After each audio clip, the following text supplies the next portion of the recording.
So, you recording? Okay, welcome to Fringeworthy, Team 9. They still haven't named their team. And with us tonight, we have our normal list of dangerous people. We have Kit Hathaway, played by Jason. We have Valentina Vargas, played by Kaitlin. Ken, who is not currently on screen, is playing Mark Ephraim. And Pat is playing Alpin Wixx. And I'm sorry. And Chuck is playing Indrani Vatikutti. Yeah, see, Hello. where is that? I don't have that on my thing here. Indrani. Okay, Chuck. Named after one of my coworkers. Androgyny? Indrani. Oh, there it is. I had to scroll. I'm sorry. My fault. Okay. Alrighty. oh dear. I was like, I wouldn't normally not do that. Okay. But anyways, so we are on an alien world, which happens to be very close to their home base. It's only like, the portal to the world is only like 50 miles away from Hathaway base, but they're currently quite some distance further north from that on the world. They have just been captured by a very serious fellow who goes by the name of Proctor Kremlin Sodium 4.6%. But they just know him as Proctor Kremlin. Or him. And they are being taken through the gates of a very solid-looking walled city into the inner part to see the council or the people in charge, and that's where we're starting. So they've given up all their weapons that we're showing, and they've left their vehicle outside, foot basically. Following the big war wagon as it trundles its way through the streets, very nimbly dodging, small, what are they? I mean, they're are they lizards? Are they some insectoid? Kind of hard to say. All we know is that these aliens have 4 arms and 2 legs, and it doesn't seem to have any body hair. So, and their language seems to be related to the language of India, the eastern western part. Anyways, so they're going along. So as you go down this main street, it's obviously a street that's there primarily for the purposes of going through this town, which is quite expansive. You see all kinds of shops everywhere. You see all kinds of children and older people working at those shops, and you see something that brings a chill to your bones. You see question? Yes, sir. What is the architecture, Mike? What is it made out of? What is the architecture? Okay. The architecture seems to be a combination of metal and stone. Brickwork, actually. But there's definitely metal work in it. There seems to be a decided lack of canopies and things like that, though obviously the main the character, the Proctor, is wearing some kind of a uniform, and he is assuming that he is lizard-like, his lower regions are covered with some kind of cloth. And the soldiers, however, were wearing metal armor and big helmets, and so they are proceeding after you guys. what are the colors that we're seeing? Oh, the colors. The colors vary. Reds, browns, some yellows. Uh, there's actually quite a few. Don't see too many green. I don't think you see any green at all, as a matter of fact. And a black, you know, and you don't see really anything that's pure white. Okay, so All right. earth tones then, would you say? Well, definitely earth tones, yes. Okay. Okay. So, and you can definitely see that there are electrical things in operation. You can you hear the sounds of welding going on. You see sparks flying. You see in these little storefronts, you can see that there are lights on the inside, though dim, because you're outside in the sunlight. And the streets go on in different directions. You're just on the big main street, okay? But to get back to what I said is that you are a show comes to your bones because you look and you see that intermixed with these lizard slash insectoid type creatures, there seems to be humans. I thought they But had said they'd never seen people like us before. they never have. But Humans are invisible. But it doesn't mean that they've never seen people. But it might, as you look, you might think that maybe it's more about how we carry ourselves, how we're dressed, because these humans, as you see them, are obviously servile. They are. They're doing the most backbreaking of labor. It's that you see people treating them with casual cruelty. Kids, the kids like will just push another human child out of the way, things like that. They're obviously, the way that the people would treat the dregs of English society. Second-class citizens. More like third or fourth class citizens. More like we just came to Planet of the Apes, but the apes are bizarre. Yeah. Yeah. Anyways, so you see that, and and it makes you a little bit concerned about your future on this world because of the way people are being treated. Anyways, eventually, because you're not moving very quickly because you're just walking, and of course everyone's gawking at this. First of all, they're very, everyone's cheering the big war wagon. They love the big war wagon. Okay, and some of the soldiers have climbed out of it and they're staying on top, and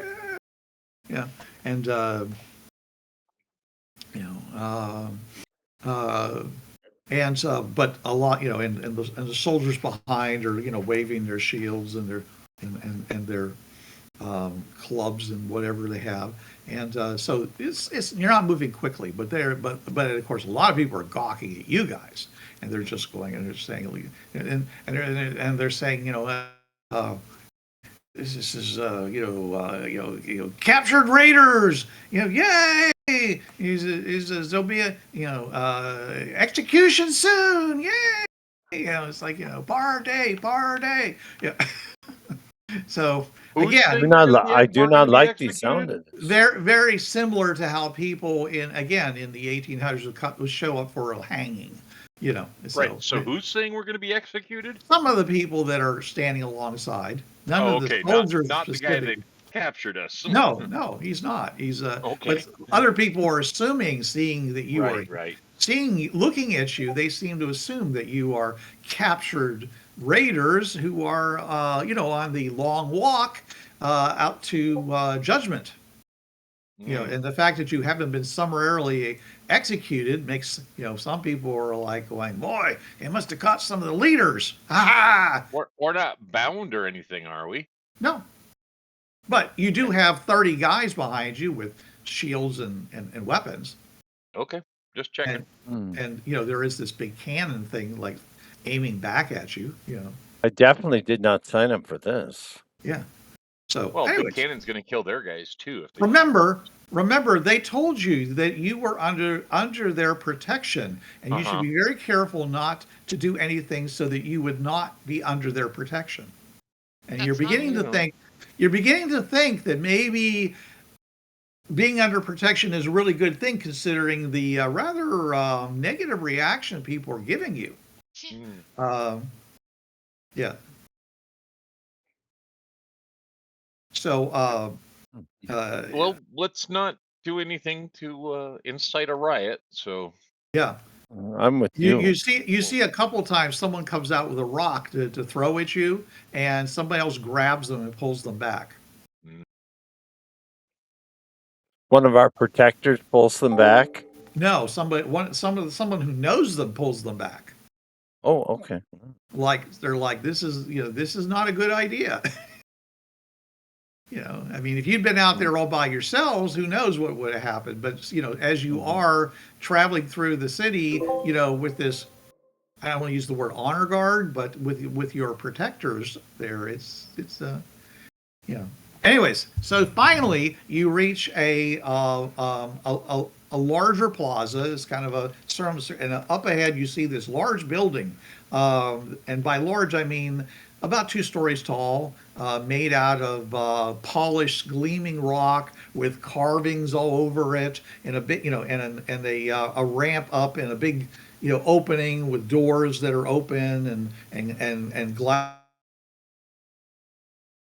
coming down and pulled off to the side, and and in the center is a big fountain, and the water is spraying out, and coming down, and you see people going over and taking with buckets and taking water out of the fountain and going on their business. There seems to be like a line of people doing that.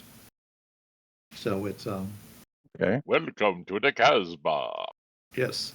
Anyways, but inside the statuary there's statuary inside the fountain, and it's it's a some very noble looking four-armed people are in that in the statuary and such and soldier type things and whatever. And if you look carefully, you can see that some of the soldiers are standing on, the corpses or bodies, or possibly just the supine of creatures, and they look an awful lot like humans. Lovely. Yeah. Mm. And the humans have things in their hands. They look almost like objects, like tools or things like that. All right. Yes. And These standing- people are standing on the corpses of humans with objects in their hands. Mm-hmm. Yes. He thinks All right, so rude. Okay. All right. So you travel past that, and you head up. At which point the big war wagon just pulls off to the side because it can't go up. Well, it wouldn't be easy to go into the castle or the place, and you are therefore marched up into the building. Inside, you can see that there are other more of these lizard people, and you do see that there are a few humans in here who are all like doing things like scrubbing the floors and stuff like that, polishing brass or other things. And the people that are standing around doing more ceremonial things, and those are all dressed in, and they are dressed in what appears to be well, frankly, it looks like gems. It looks like they're dressed in brocaded metal and gems and strings of things, and they're standing around looking very at these people coming in, and and you are led forward up and open a walled courtyard. Okay, the outside was not walled except by the rest of the city. And then from there you go into a large, very large, well, it's at least 2 stories, room that has seems to be pretty much like an auditorium, and at the far end of it, it appears to be two seats that are empty at this time, and you are brought in, and you stand.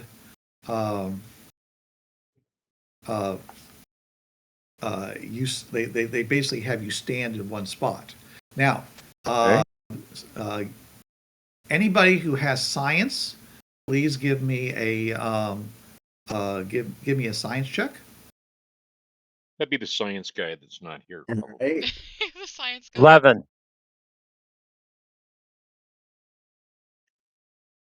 So 11. 11. Okay, so we have an 11 from Alpin, and 11 from Indrani. Johnny also rolled an 11. so you notice that the ceiling actually has a couple of large dimples on it, and as in like large concave areas, and it reminds you of a parabola. Interesting. And which to you, looking around, you're with that high roll, you estimate that the foci of the parabola would actually be where you're standing and where those seats are.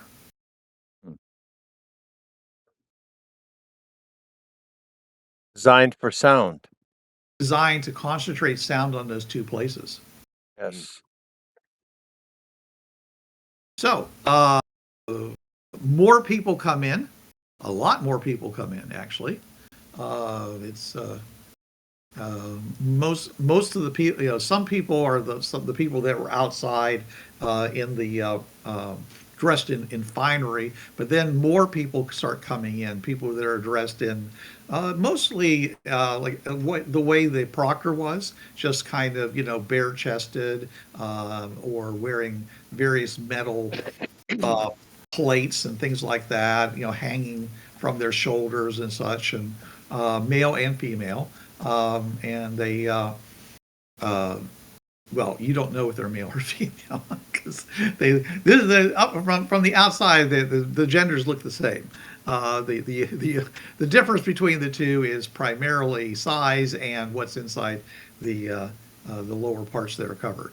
So as long as they know the see difference. their but definitely there's differences in the decorations that will be more noticeable.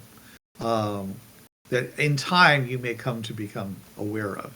All right. Anyways, so at which point there is a you hear basically a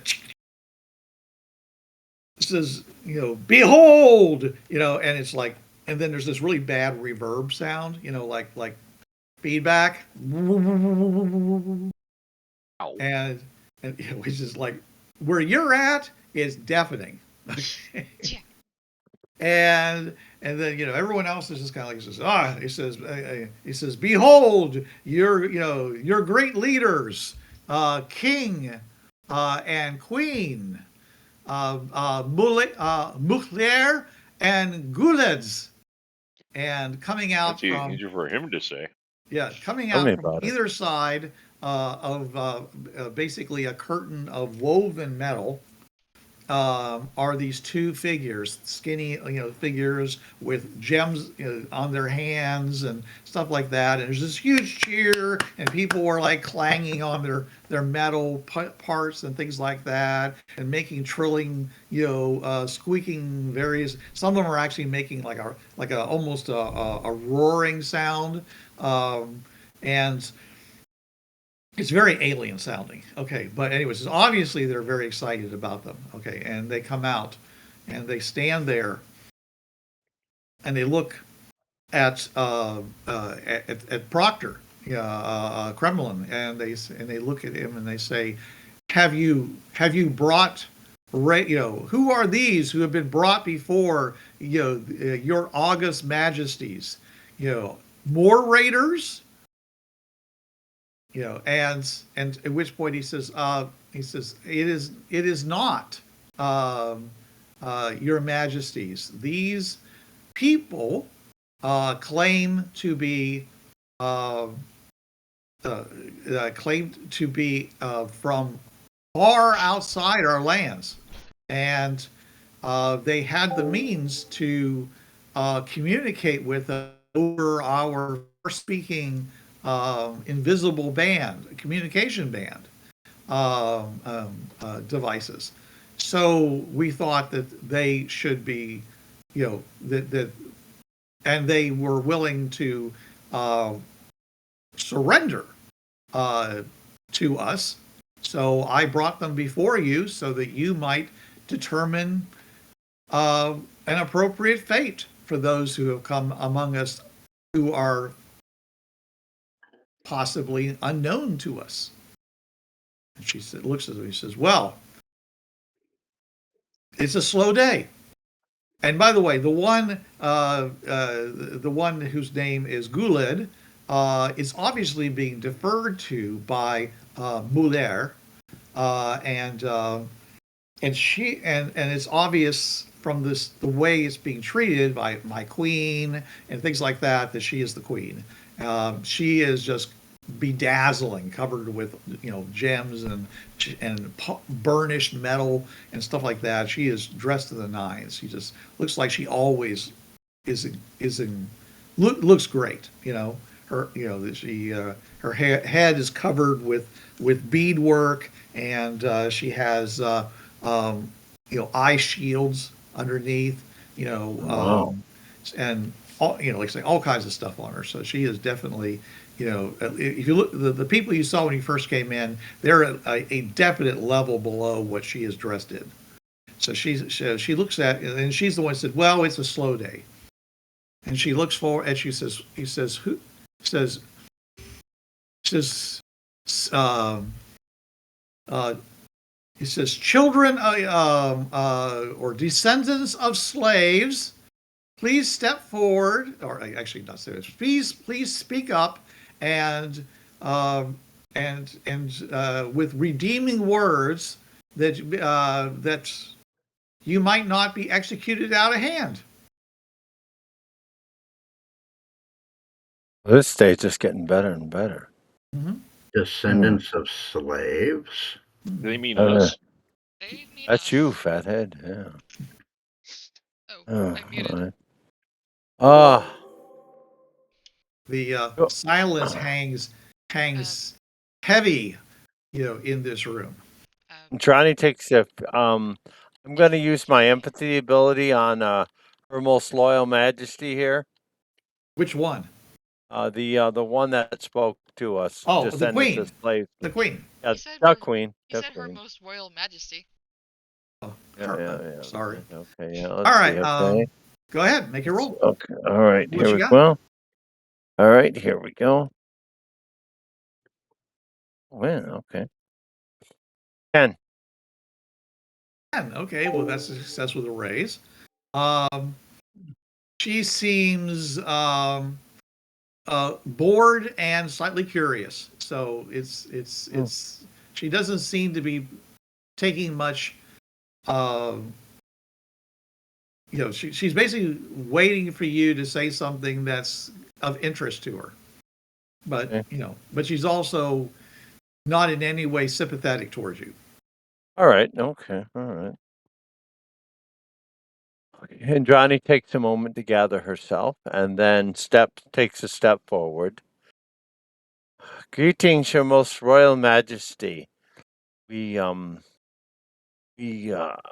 acknowledge your greatness and power, and we are just but humble travelers passing through your kingdom, wishing to learn about your mighty society.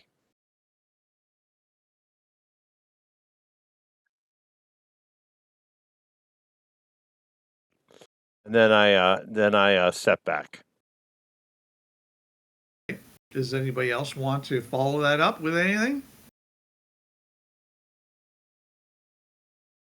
Well, we ain't raiders and we're not slaves neither.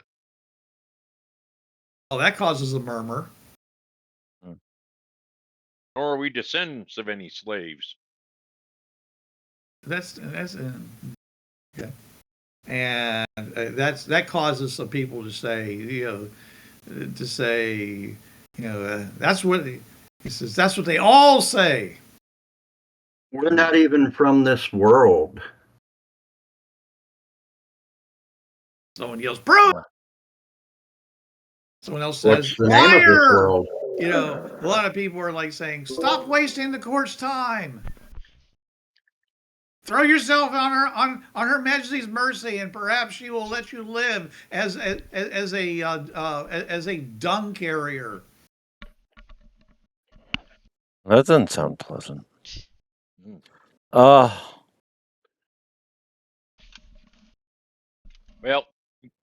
we apologize for damaging your bubble thing, but that was an accident. We'll be happy to pay you restitution for whatever you think's valuable. That's why we waited for y'all to show up instead of just leaving. Yes, we have. Our people have no quarrel with your people at all. Just wish to visit here in peace. Oh, you claim to be from beyond our lands, as was spoken by our proctor. That is correct. So, what lands do you hail from? Where are they? To the east, to the north, to the south? It is a long story. We do not want to. We would Bore you with want it. to speak to your scholars and explain it to them, and then they can, once they understand, then they can explain it to you. I don't think anybody needs to explain to me which direction that you came from. I think you should just say it. And if you can't say it, then I really wonder whether or not anything I can believe from what comes from your mouth. All right. So where do you grow the corn? The corn? What? Where do you grow vegetables? That's a hell of a second. The land I come from, there's crops aplenty out in the fields. Dragons flying overhead.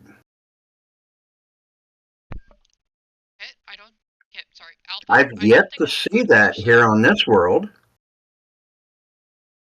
I come from a land down under. Kit, no. Did you bring any of your dragons with you? I don't have a dragon.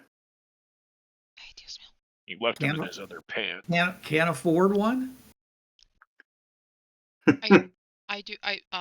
If they want to know where we come from, I do have various pictures of I do have various Polaroids that Which direction did we get here from? wasn't Which it way is the south? portal? South. We come from far, far, far to the south. Yes. Beyond the pits of madness. Well, kinda. Kinda. Well, we avoid those. Yes, they're mad. That's madness. Yeah. It's madness to visit the pits of madness. Yes. The proctor, That'd be crazy. the proctor comes over and kind of whispers to you, even though you know that anything that you say, those of you who made that science check realizes that anything he's saying is being clearly heard by the king and queen. He says, "You do realize that that your very lives hang in the balance here. You really should make more of an effort to answer these questions and to establish who you are. We're telling the truth, though. That's our thing. We are Trying to, answering your anyway. questions. Well, we did come from the south. I mean, the fact that there was like a dimensional portal there was kind of hard to explain. All right. I'm telling Are this to the you? proctor, knowing that it's Hmm. echoing through to the king and queen, but I'm pretending like I don't know. Mhm. That makes sense. I know, but it's like, what? We just tell them we came from another dimension and just appeared out in the desert? You think they'd believe that? Well, I don't know if they would believe it, but it's better than what you're saying now, which is basically nothing. I mean, All right. Well, you know, you sound like a bunch of sun-addled slaves that have escaped their masters and have found their way here. Okay. Indrani says, "How complete is your understanding of the concept of magic?" They, she looks at you and she says, "We do not believe in such in such superstitions and things that are meant to enslave the mind of children."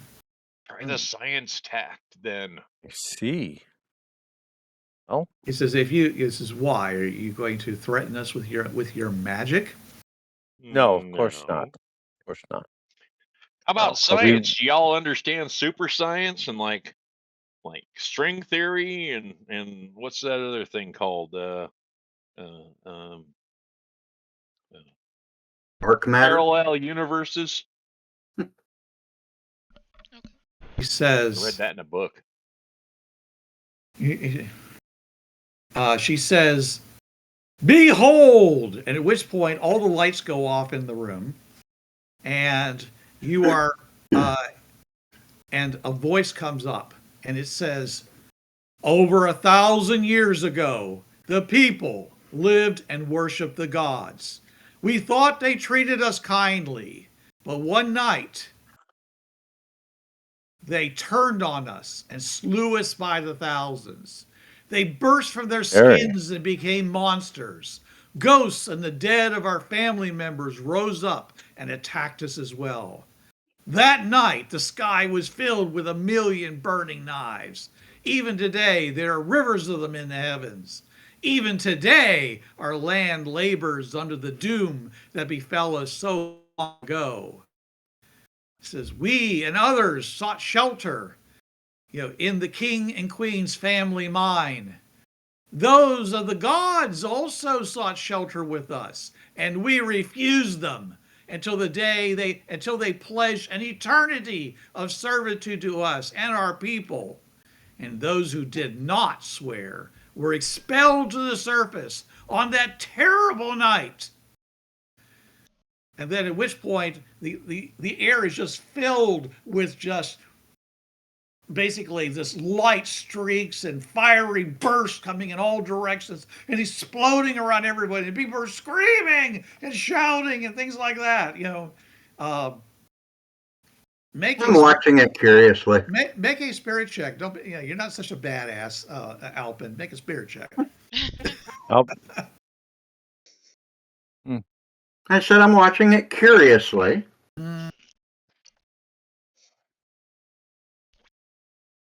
Just Alpin? No, everybody. Oh, okay. okay. All right. All right. Why would it just be Alpin? I don't know. Yeah, 'Cause, it'd be funny if it just Because would he's up. the smart ass, but Yeah. Okay. All right. He may be the smart ass, but 8. got a 6. 10. 9. we We don't just know. need a 7. I'm pathetic. We just need a 7. Okay. All right. Okay. Ah. So, any of you who rolled less than a 10, or Yeah. actually less than a 9, okay, Okay. you are crouching, flinching because these things are very real looking, and you're in the middle of a barrage, and it was unexpected, and the so it's, but those of you who are not, even so, are you're dazzled by the light. It's painful to watch, and no doubt you're going to at least flinch as these things happen.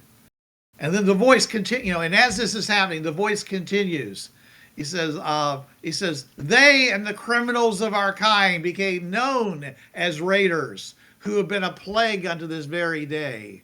Eventually, our king and queen led our people and their servants out of the mines to their ancestral home that was spared. No thanks to the gods. And there we found good water, good soil, and with enormous effort and sacrifice, built our great nation. At which point, Right. the lights come up, and everyone, and the crowd itself is all dazzled and it's like you are. Okay. And the queen is just is standing there, just looking at you and saying, All right. "So, what do you say?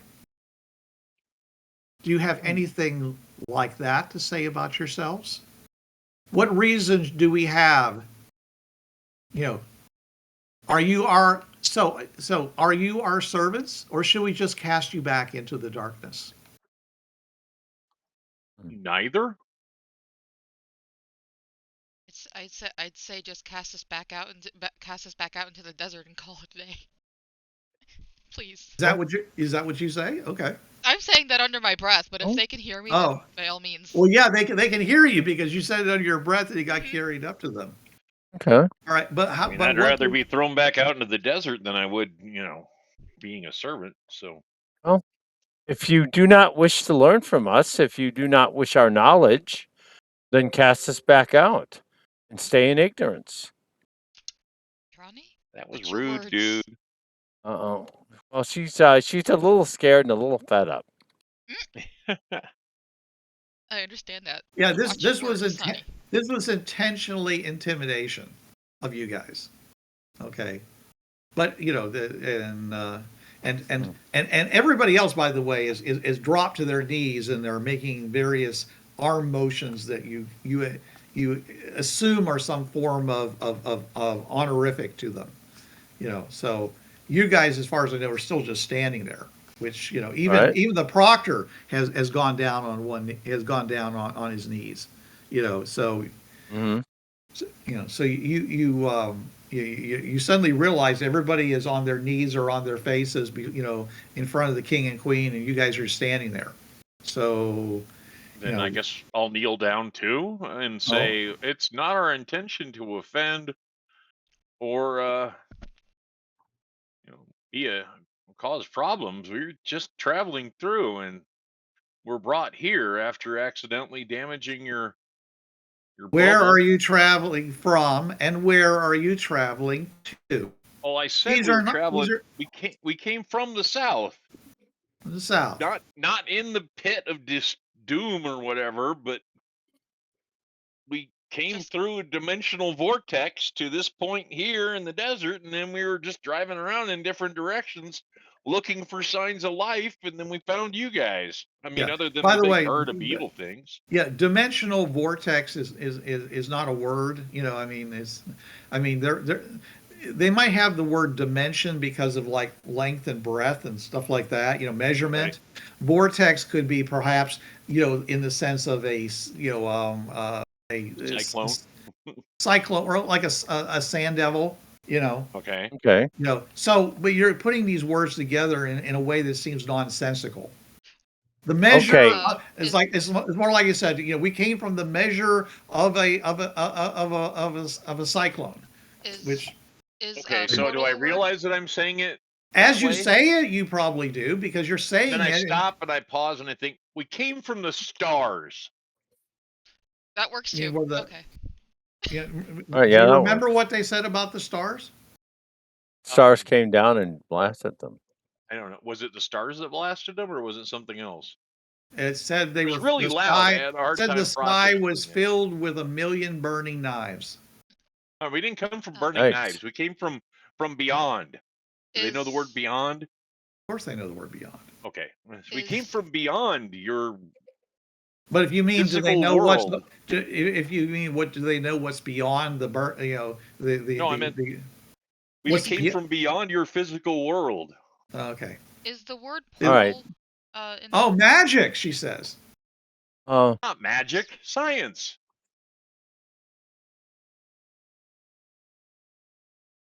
Engineering.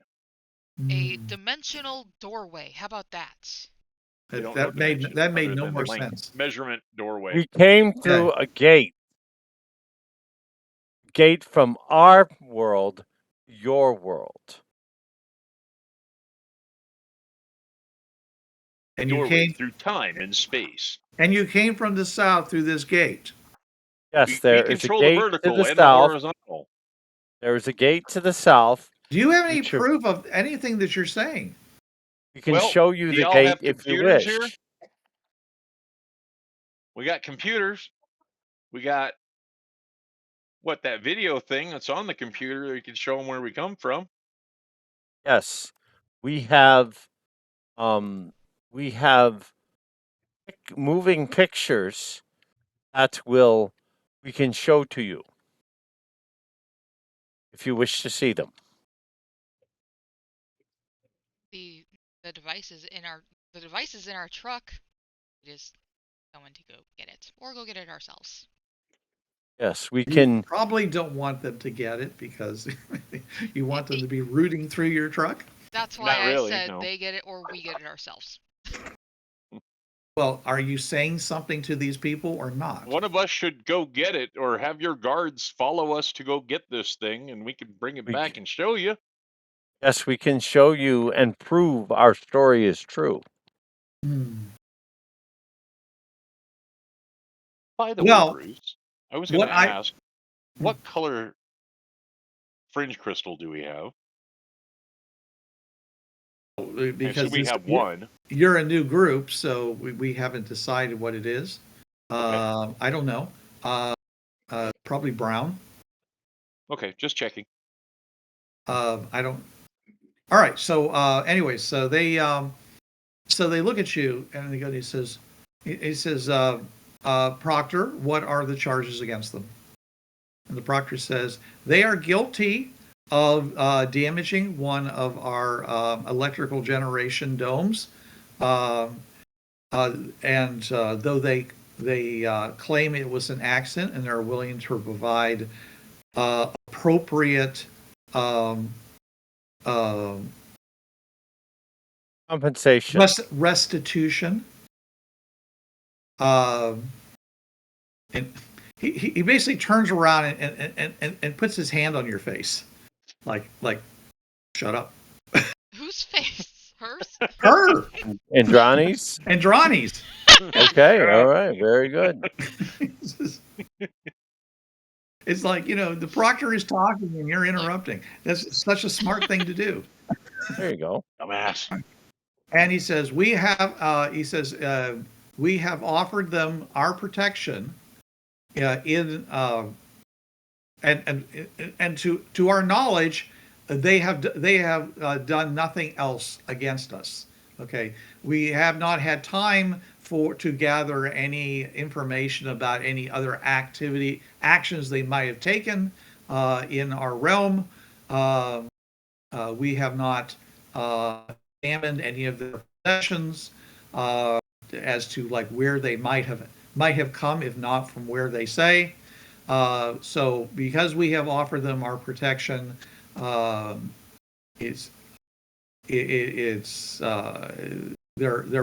there must be consequences if we do not accord them that protection until they are released outside of our borders.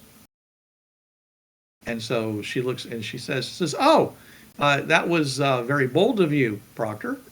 And he says, it seemed the best thing to do under the circumstances. We have not seen anyone with a vehicle before, at least not in my lifetime. So she says, "Very well, then they are your responsibility, and you know the consequences. Make sure that they behave themselves until such time as we render final judgment." and you get this kind of like final judgment. Kind of Uh-oh. you hear people going final judgment, final judgment. It's almost like there's an echo ripples around you from the crowd. He says, as I am your servant, as always. Which makes you raise your question of like when they said, "Are you our servant?" or that maybe servant didn't necessarily mean slave. So Okay. you think that it brings into your mind the possibility that there are levels of servant. So anyways, but you do have the face of the ones that are treated most badly. So anyways, at which point he says, very well, we shall not take up any more time with the court. Thank you very much for your attention to this. And as always, he says, what a great show. And everyone's like, and they're all like this, oh, hail the great show. Oh, hail the great show. So anyways, and great show, SHOW? SHOW, yeah, the thing with the fire and everything else. Oh, okay. I mean, fun, everyone's very impressed by that. It's the fire and brimstone religious experience. They didn't claim it was religious. They did say there were people. They said not only they basically made it clear that those who were worshipped of gods proved themselves to not be gods. Mm-hmm. So, anyways, and so he says, and he leads you guys away, and with your honor guard coming along with you, and he takes you out into a basically an empty room in the building. At which point he says, "All right, we will. Who wants to return to your vehicle to retrieve this?" Hello, I am sort of here. Can you hear me? We can hear you. Right. Okay. I'm in an airport parking lot, so if you get sounds from time to time, that's it. So what's happened so far today? We're not going to answer that question because you'll figure it out. Okay. All right. So just hang in there and just listen to what we say, Ken. All right. Okay. All right. So again, the proctor, Kaitlin, goes and says to you, "Who is it who will return to your vehicle to get your computer?" Which is a word, by the way, they don't have. But he says computer because you said it, so that you might prove to their majesties the truth of your statements, and perhaps, find a better way of saying that truth, because obviously he's not impressed with your statesmanship. Well, it wasn't a skill I took, but I'll say I'll go to get the computer. All right. So he basically 6 of the guards will basically lead you through, and through the town. This is a little bit more nerve-wracking this time because the people are like all through the streets, and as they go along, you hear people, saying, who weren't in the room. They're like saying, are they raiders? Are they, are they going to be executed? And the guards are saying nothing other than, move out of the way, king and queen's business. Move along. And some of them reach out to you and try to clutch your arm. Let me make a roll here. Let's see if someone manages. My guards aren't doing a very good job if they're getting that close to me. Well, faster than others, and there are little kids that are running around, being kid-like. Great kids. Okay, so what is your parry? Parry is 6. 6. Okay. You managed to fend off these people that are trying to reach out and grab at you. And when that happens, they do go, and the guards do go and either push them back or actually slam them back, depending upon how vigorously they try to do that. You hear people saying, he says, "Hey, he says, I'm not the raider here. I'm a tax-paying citizen." Not a raider either. That's exactly what a raider would say. Well, And then so there's forth. no fooling you. Then there is Yeah. it. Yeah. See, he admits it. He admits it. Oh.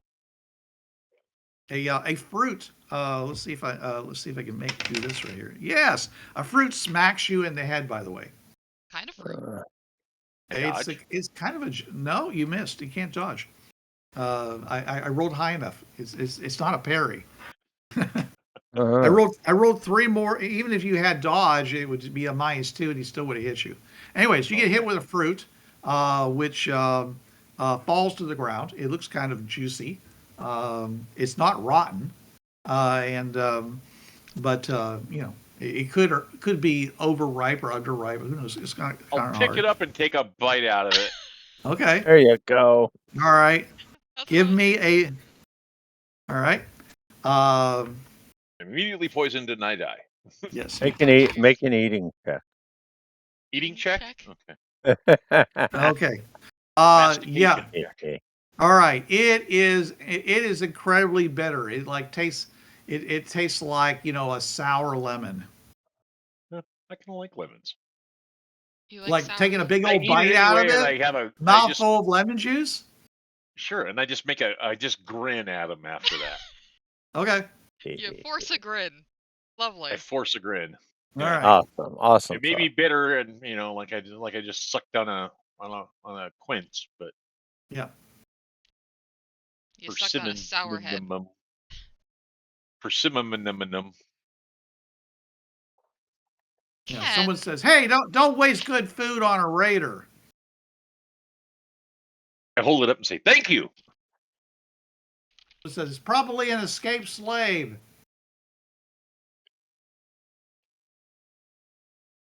Who stole his master's finery? Of course, none of them are wearing cloth of any kind, so it's like, Yeah, you're dressed completely differently than they are. So it's like you look around like you don't see anybody dressed like you. So it's I doubt there's a lot of cowboy hats running around here. And the cowboy That's hat. true. Yeah, well, if I boots. made the roll, I could have possibly knocked that cowboy hat off. But Oh, they better not mess with my hat. But instead, That's fighting you words. yeah, well, that's one of the reasons some people were trying to run in and grab at you. If- They like if- that They're hat. not trying to grab at you. They're trying to grab at the hat. If they get the hat, then all the gloves are off here. Yeah. All right. Right. Eventually, you do get to the front gate and go through and go over to your vehicle. All right, and the the guard and one of the guards that's with you says, "Now, be very careful about what you do." He says, "You wouldn't want just don't do anything very quickly or suddenly. You wouldn't want us to, you wouldn't want to separate yourself from your protection." Right? Yeah. No. I'm yeah. good. So I have to move some stuff around. I don't know how slowly I can move something. just be deliberate and consider your situation and the situation that your the other members of your group are in.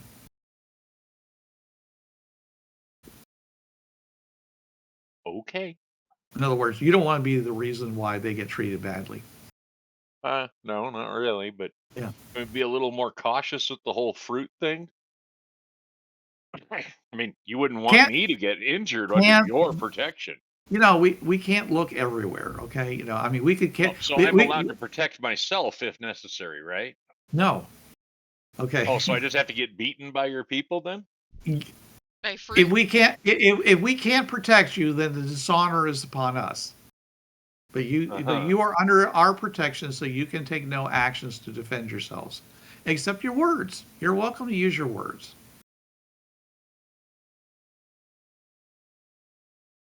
My word. Your words. So you can speak them to death. If someone calls you a raider, you can say something back. Okay.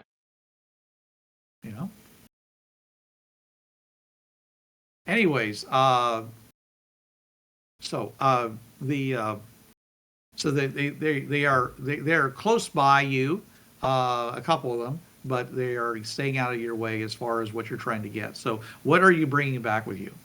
I'm grabbing a backpack that has the computer in it, like a little, Okay, like a computer bag. I get you.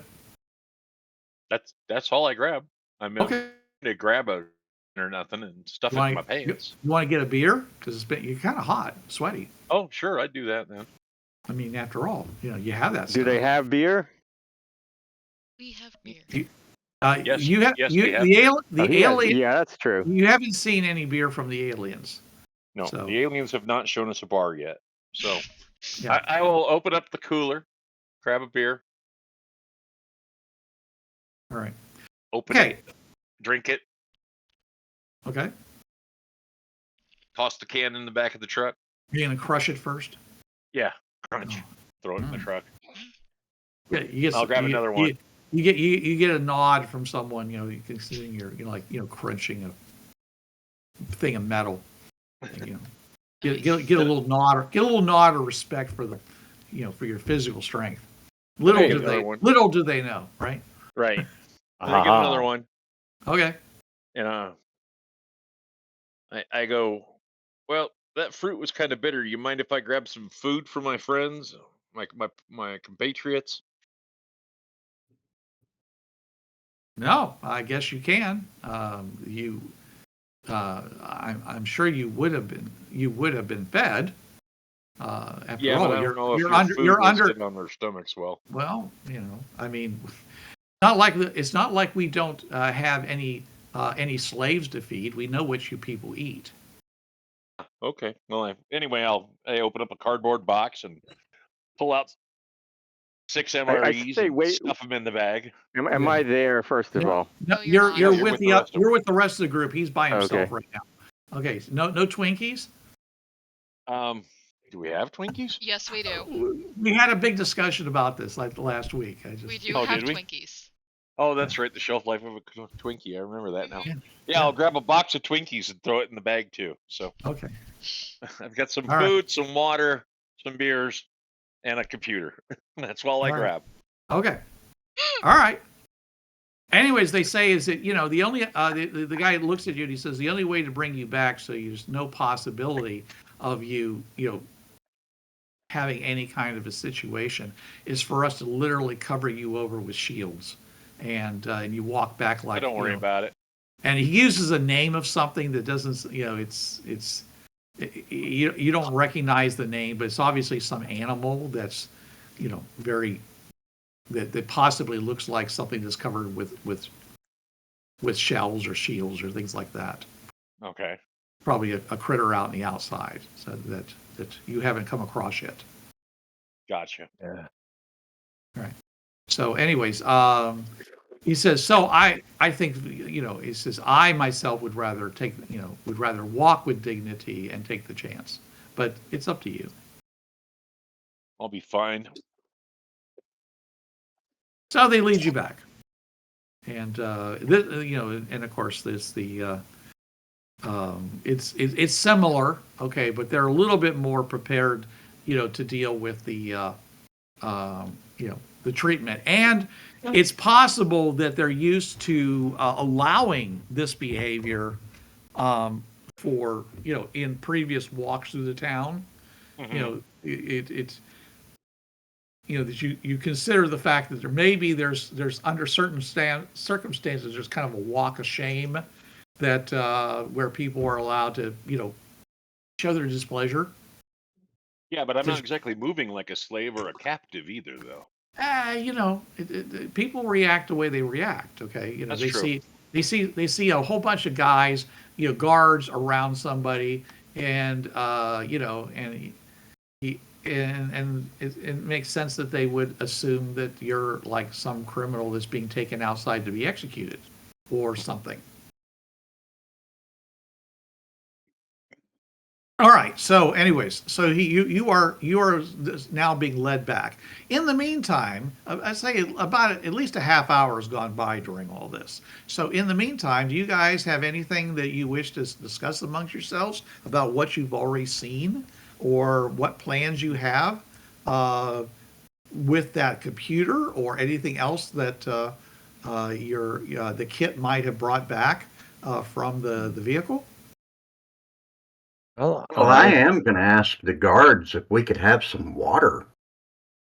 Oh, actually, they will bring you. They will bring you water in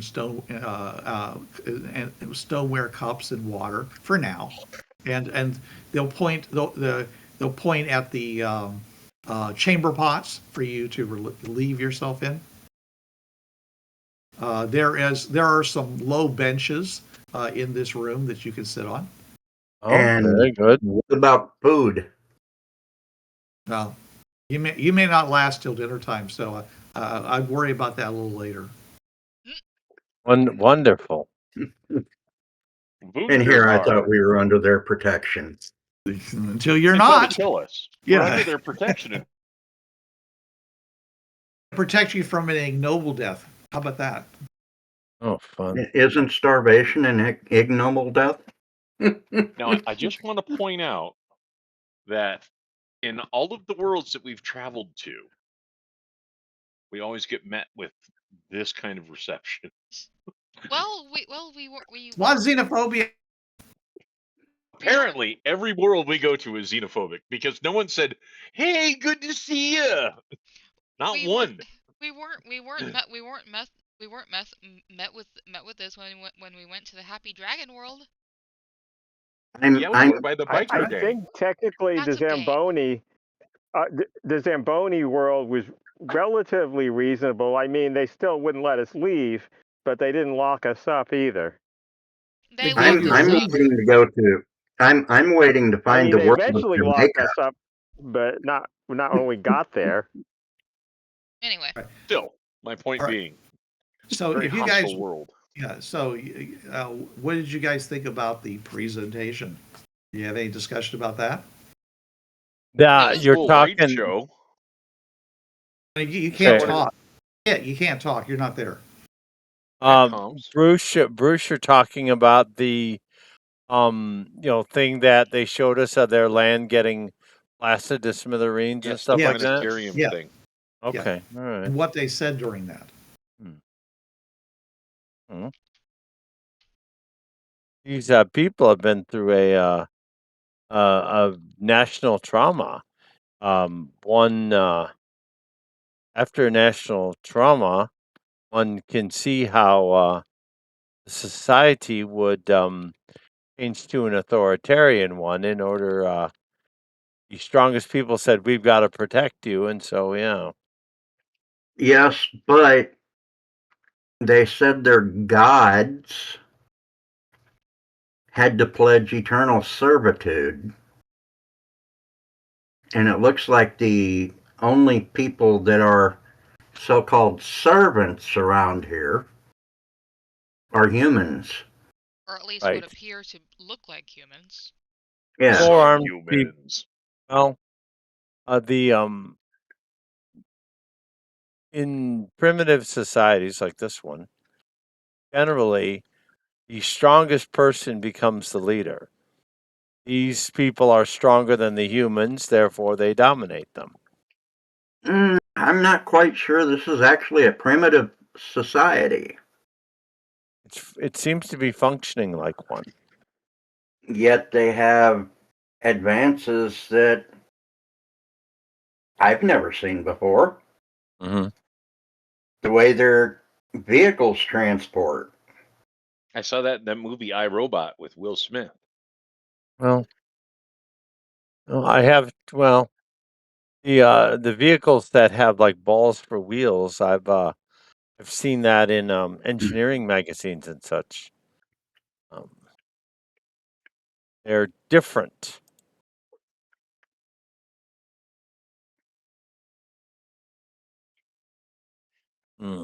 They've evolved I don't think it's technically, I don't think not it's very socially. unknown for cultures we run it that IDET runs into to have single things that IDET doesn't, even if they're generally not an advanced culture otherwise. Hmm. Like, wasn't there a world like with where it's relatively primitive, but they had dragons and magic? I've read that report. Yes. Oh, you mean the almost Um, Camelot world, right? yes, I read that report. A very sad world. I thought that was a pretty cool world, but you know what? It is Oh, what it well, is. Valentina, the Oh, I a posted world the that is cursed to continuously repeat. yeah, I posted Yeah. the text of the big presentation into the chat. If that'll Okay. help Right. you. I And with the almost Camelot world, There it is. I just like that. I just like that one of our own is still there. Yes, that is good. That is very good. Mhm. Okay.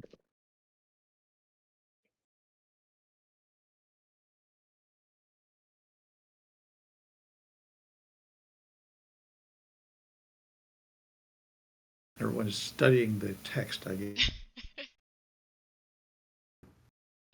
Okay. And suddenly everyone turns to their chat to study the text. Mm.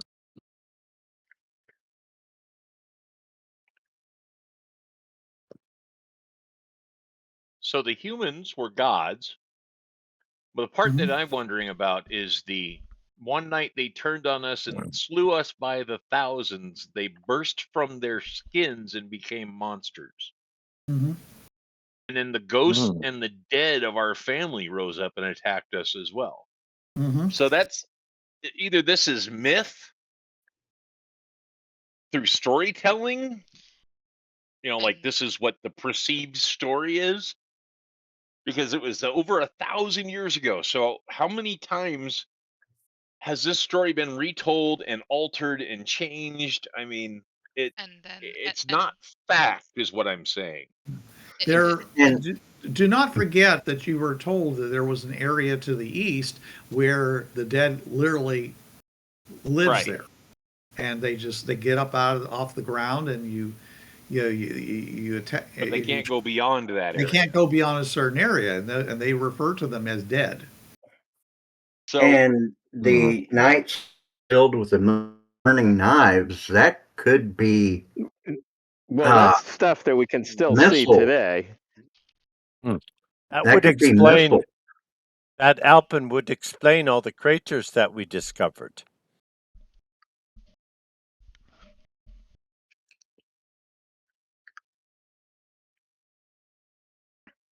You should find some some connection between this story and some of the things that have already been told to you by the proctor as you guys were traveling right, he into the talked about the city. city of the dead.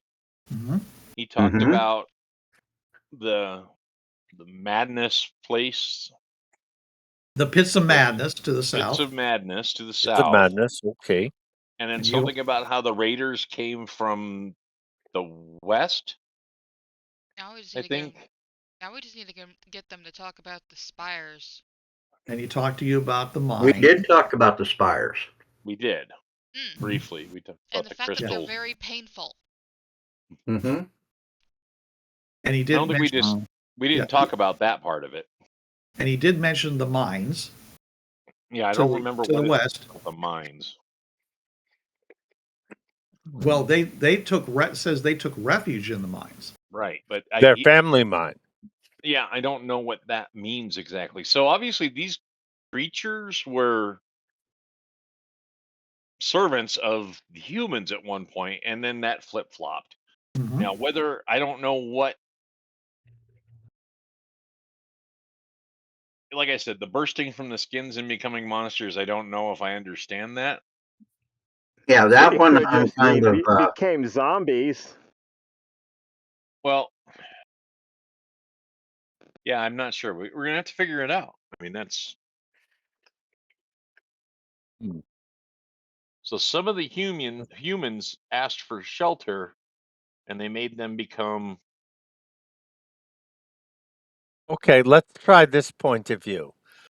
The gods that they were dealing with were aliens who were like humans. One day they Well, burst. Okay, okay. or just humans. Yes. One day they burst from their skins, environmental suit, and became monsters. Yeah. Them, humans are monsters. They don't look like them. Well, why would they worship them as gods and then not allow them into their cave unless they swear servitude? That doesn't make sense. Because that's what the whole incident is. What ended the worshiping as gods thing. They used to worship the humans as gods, but then the humans had something happen to them. Maybe they turned into zombies, and of course they would burst from their suits if they did that. Or the And spires, we see they actually have zombies and ghosts still, and they still have the stuff in the sky as well. caused a mutation which made them burst from their skin and become monsters. Nuclear missiles cause That's mutations, which turn Well, people it, into monsters. before you say nuclear missiles, remember there are those streaks we actually saw in the sky, and that's obviously what they're talking about with the burning knives. So you All right. don't we say can't even figure out obviously. what they are. Haven't actually seen them. So Hmm. are they really missiles or are they something else? Are they? I don't know. A lot of satellites. Was there like a war in space and it broke up, some stuff, and so now there's all this debris around the planet? Bruce, is the talkative guard with us? You talking about the proctor? No, the That's talkative one. The one that the proctor told us if he talks too much, he would replace him? Oh, yeah. I have a question for you, sir. He looks around. Me? Yes, you. the cool guy. Who, me? Couldn't be. What do you That sounds want? cool. You know the show that was put on, one thing that is confusing me is how did the gods burst from their skins and become monsters? I don't know. They did. What kind of monsters did they become? The kind that kill people. Like Okay, the zombies I you do just have have to now? agree. I do have to agree that people that kill people could be considered monsters. They slew others with their bare hands. They had great strength. Hmm. Sounds like zombies. Zombies aren't stronger than regular people. These ones could be. We They don't know. aren't. They're They still probably regular are. people. Because well, they won't feel pain. They don't care about straining their muscles. It's like hysterical strength when people You, have you to hurt themselves physics, to use their. Mr. Science Man. A human being can't pick up a Cadillac with one hand. I mean, that doesn't matter how Not strong you are. generally, It's not going to no. work.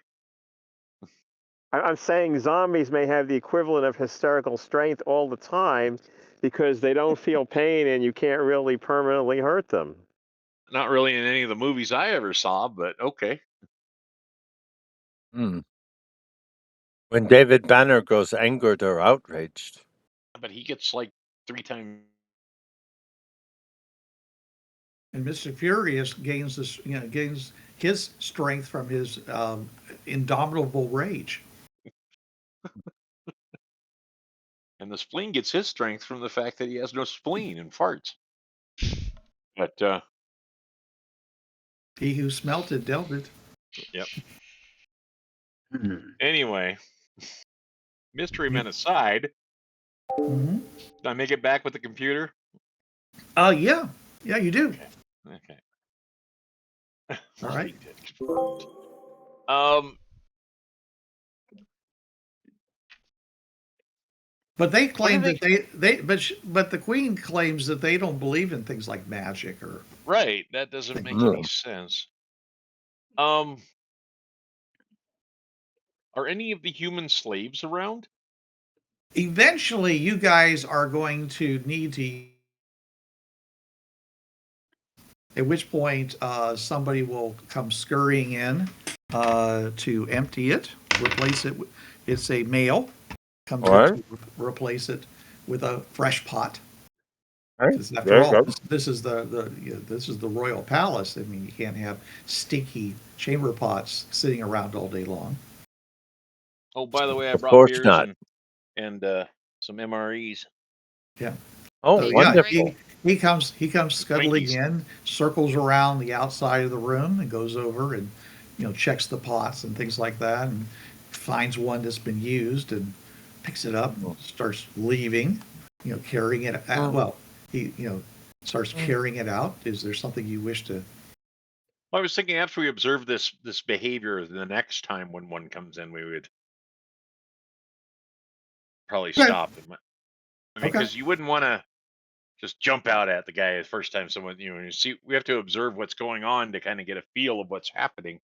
Yeah, well, So- he's obviously behaving in a very subservient, doesn't look anybody in the face, keeps his head down, goes over, does his task, looks away from everybody, and then, just does it as quickly as possible and gets out of the room, and then later on comes in and replaces it with a fresh pot. And Okay. goes When out he and comes leaves. back to replace it, Yeah, is when I'll go, "Hey, partner, what you up to?"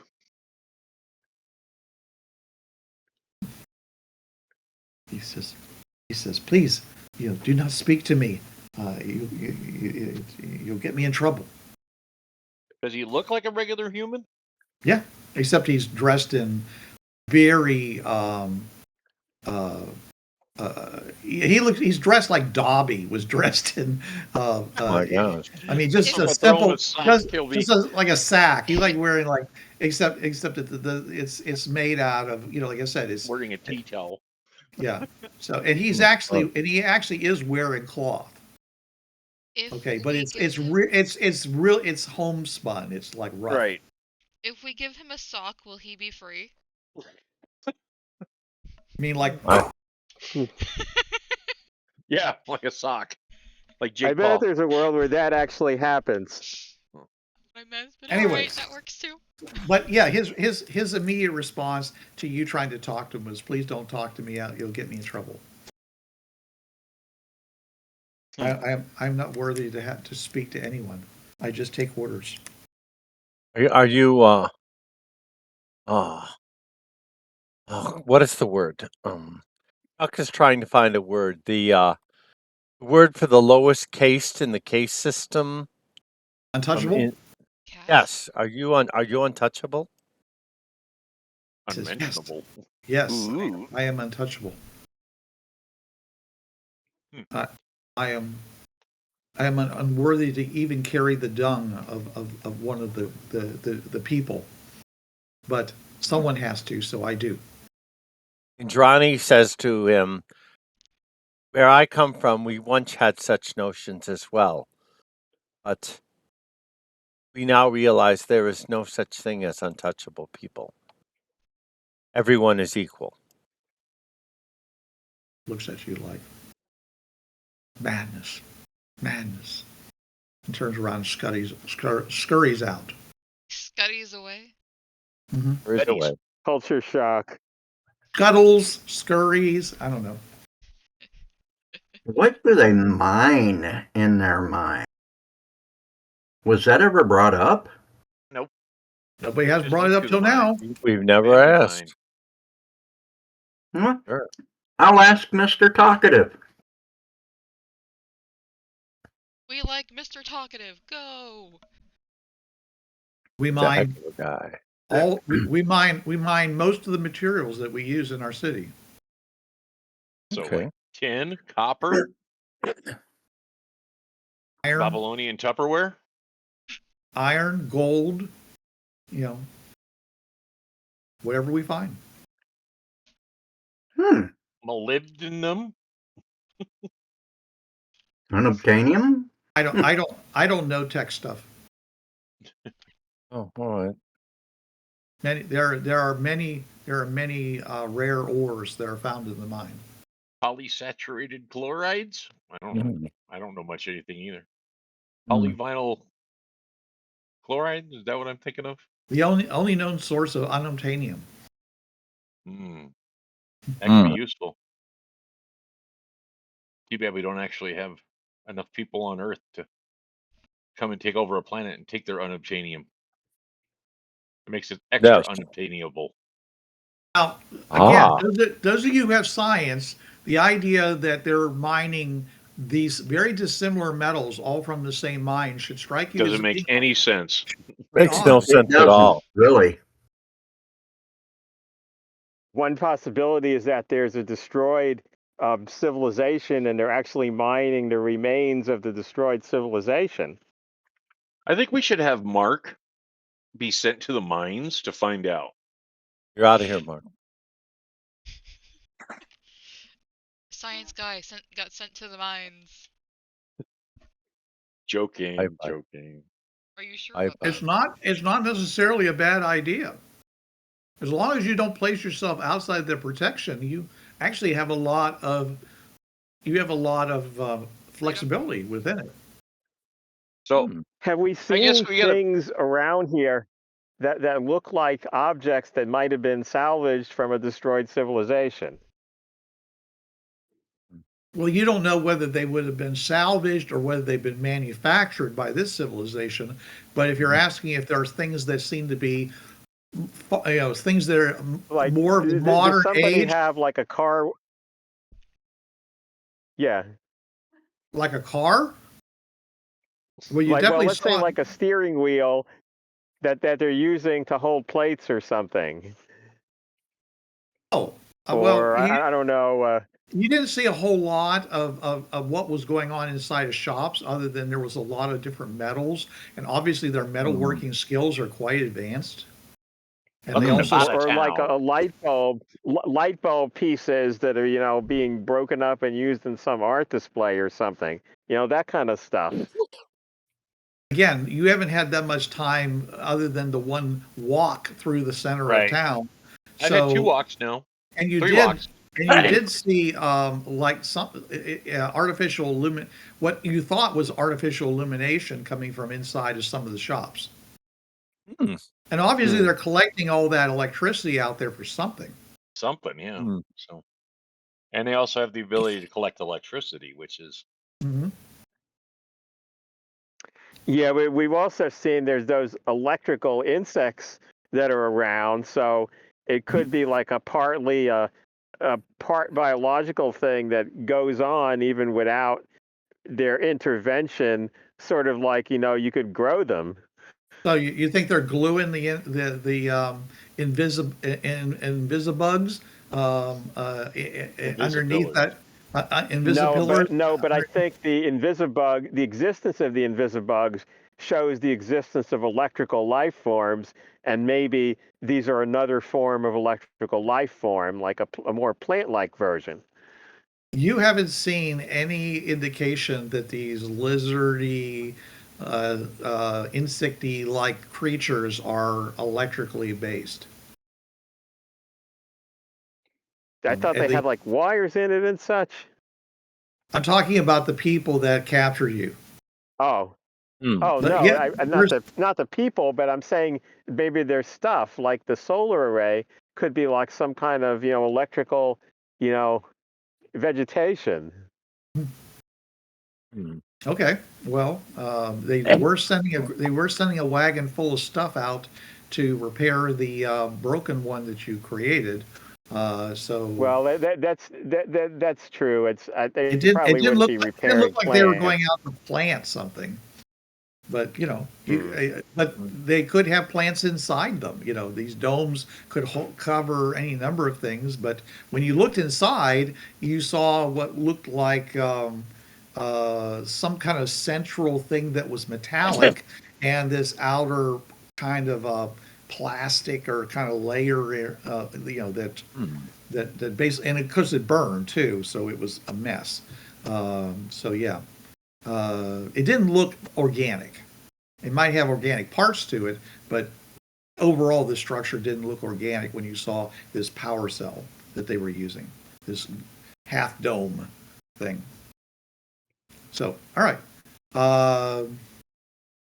So the now that Kit is back, you guys can decide whether what your tact is to go and try to convince your truth and how that could possibly aid you in your exploration of this planet, especially in regaining your freedom. So that because you're currently under their protection, but that also includes being restrained. It may be stupid, right. but we could always take the computer and a Twinkie to them. You're in protective custody is probably a more accurate term. Say again, Kaitlin? I said it may be stupid, but we could take the computer and a Twinkie. We present you with the food of the gods. A piece of food of where we came from, and it's still in its plastic wrapping. So, this whole planetarium show that they did, I wonder how they did that. I couldn't really see where it was projecting from, but that was okay. Cool. Somebody explain the planetarium show to me. They did a screaming and fire falling and dying and lights. It was deafening. It was like their little history video. Much like our IDET video. Okay, so the stuff that Bruce wrote is from that? Yes. Yeah, that was the video. Okay. And it was like in a are they showing and like a planetarium thing where it seemed real and like streaks of light were shooting by. And so when they showed the burst from their skins thing, did we see what that looked like? Did it look like environment suits or zombies? I don't know. Did it show that, or did it just? No, show it just showed the million burning knives coming down, bursting all around you.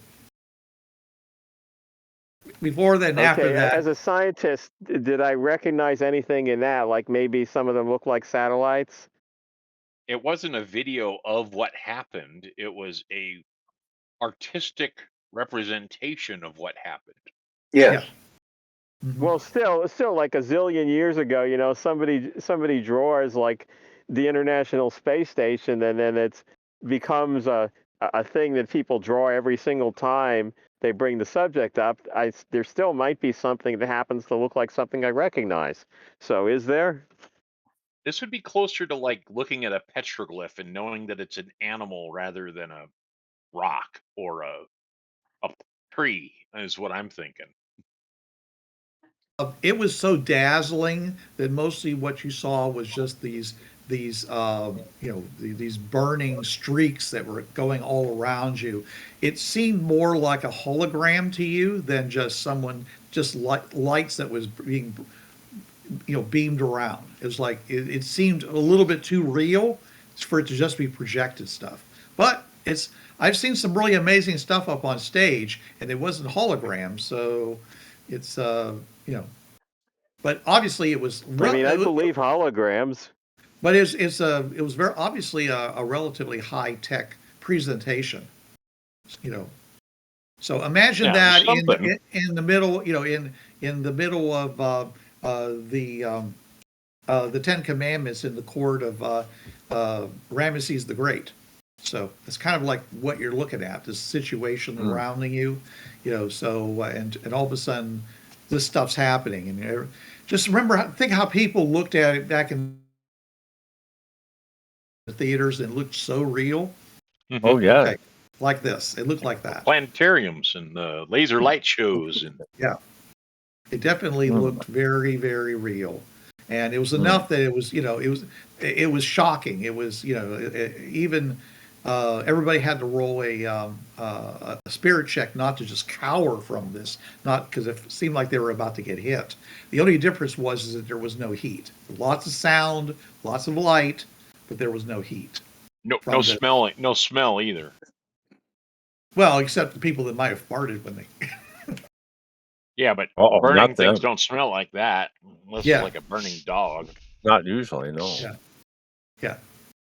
There might have been some things that happened, but I don't know.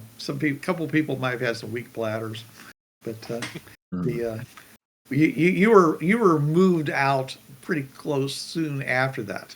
And of course, the lighting, it got so dark, and then the lighting came up. Yes, when you realized that the entire light that was in this chamber was all artificial.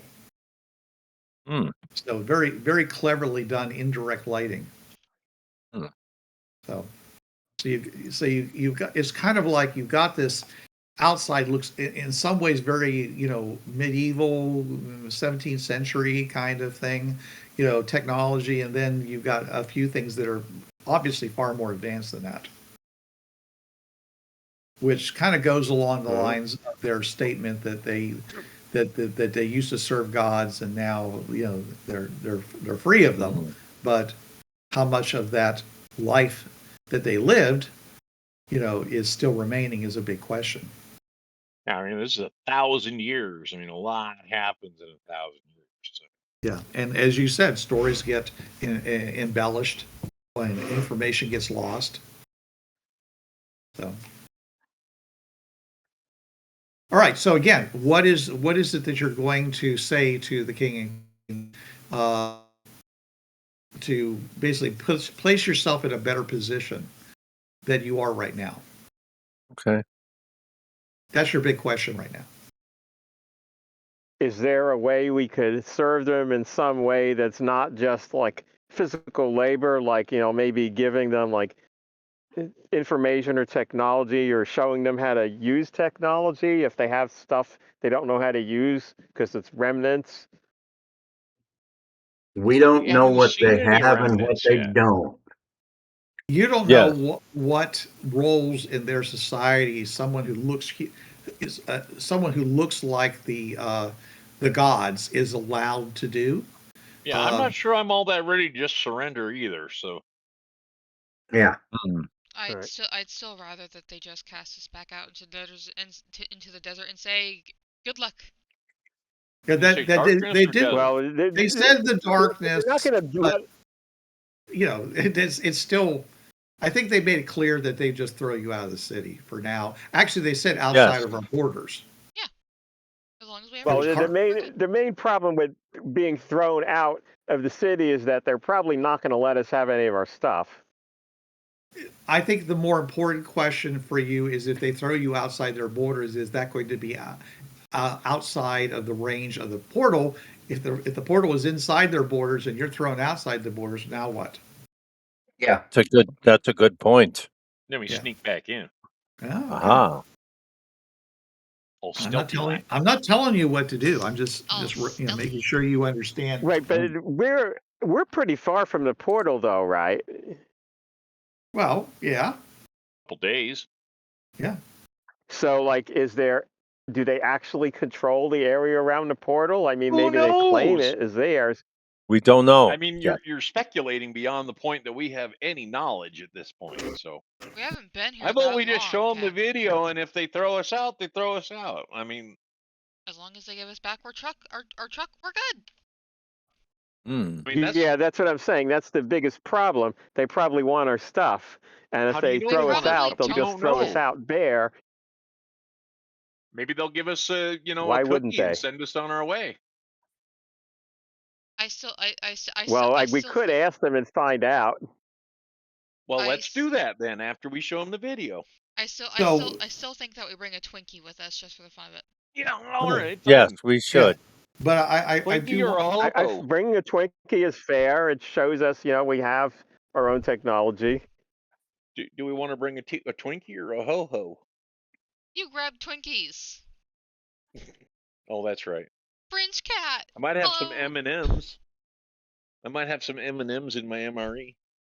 Jeez. You got the Yeah, Fringe cat. remember, the cats hate Sweet. the Fringe pass. I know. Yeah. Still, Okay. we got the Fringe cat. All Still right. like the So idea of the psychic are you ready cat.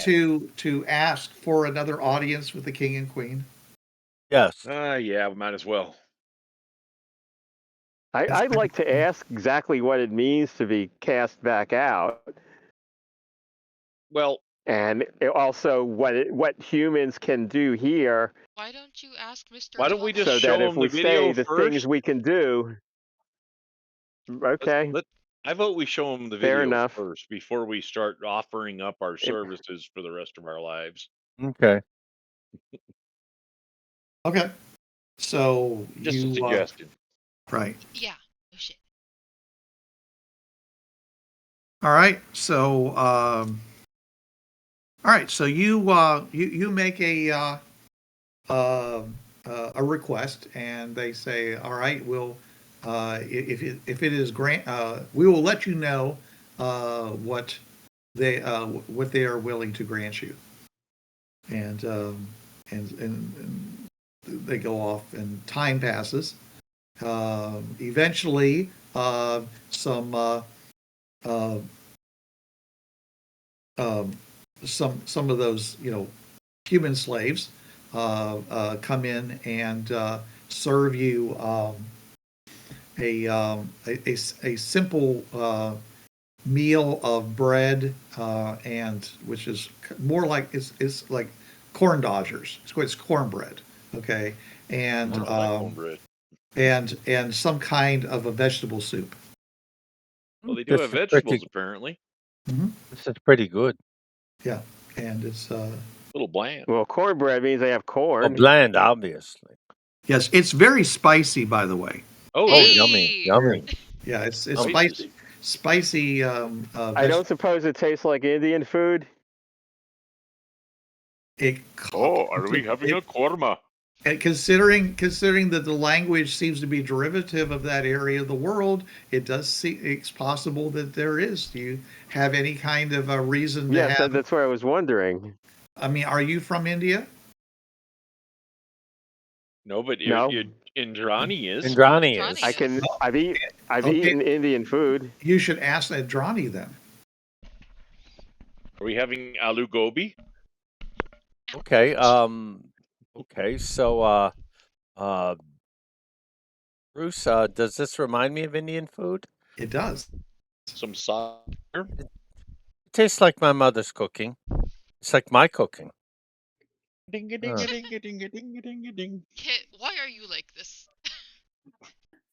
It definitely has that curry taste to it.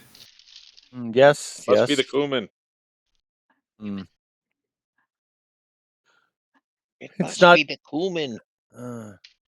I desperately want to make a pun about cumin, but I can't. Oh, you could. No, I won't. You chose not to. I cannot. My lips refuse to move. Ah. All right, so finally, after a fairly long period of time, and the sun has gone down, there are there are high windows in this room that near the 20 foot up, which has been illuminating this area, and the light, and finally a ring of lights around each of the pillars in this room light up, shining the light dimly onto the ground. It's kind of like what it would be a nice place to do some slow dancing. Okay, except it's very bare in this room, except for these stone seating and stuff like that. Okay. I'll crack a chem light just so we have a little extra light, If you wish. but not so damn dim. Too damn sultry in here. It's like I said. It's Yeah. it's better. It's better than twilight. It just isn't good reading light. Ah, So, anyways, and through the window you can barely see, that those in the heavens, those, those slowly moving dots of light that you saw previously in the previous night, moving along. Do It's the like dots bacon of skies. light ever like become brighter or dimmer? Like they might be objects that are tumbling and showing different sides at different angles. Hmm. Well, they definitely twinkle, so I guess that would be yes. Right, but twinkling and like moving around like that are not the same thing. Best I Is can it do more for you. like the Or aurora would I not be borealis, able or to is tell the it like difference at this point? Well, there is an aurora borealis up in there, and I said, but there are also you also have these rivers of bright dots of light that are moving along through the sky so it's actually individual dots of light moving like a in like like a rivers? Yeah, yeah like a like stream. stardust or something Yeah. swirling around? Hmm. Do these Or would it things make a cover the whole sky? And No. if not, are they just in the direction of the equator or the ecliptic? Like maybe or like the rings of Saturn or something?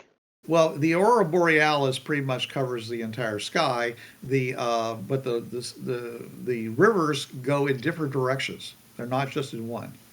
They're not laid out in even rows Okay. like Saturn. So So well, okay. you can take that whatever way you want.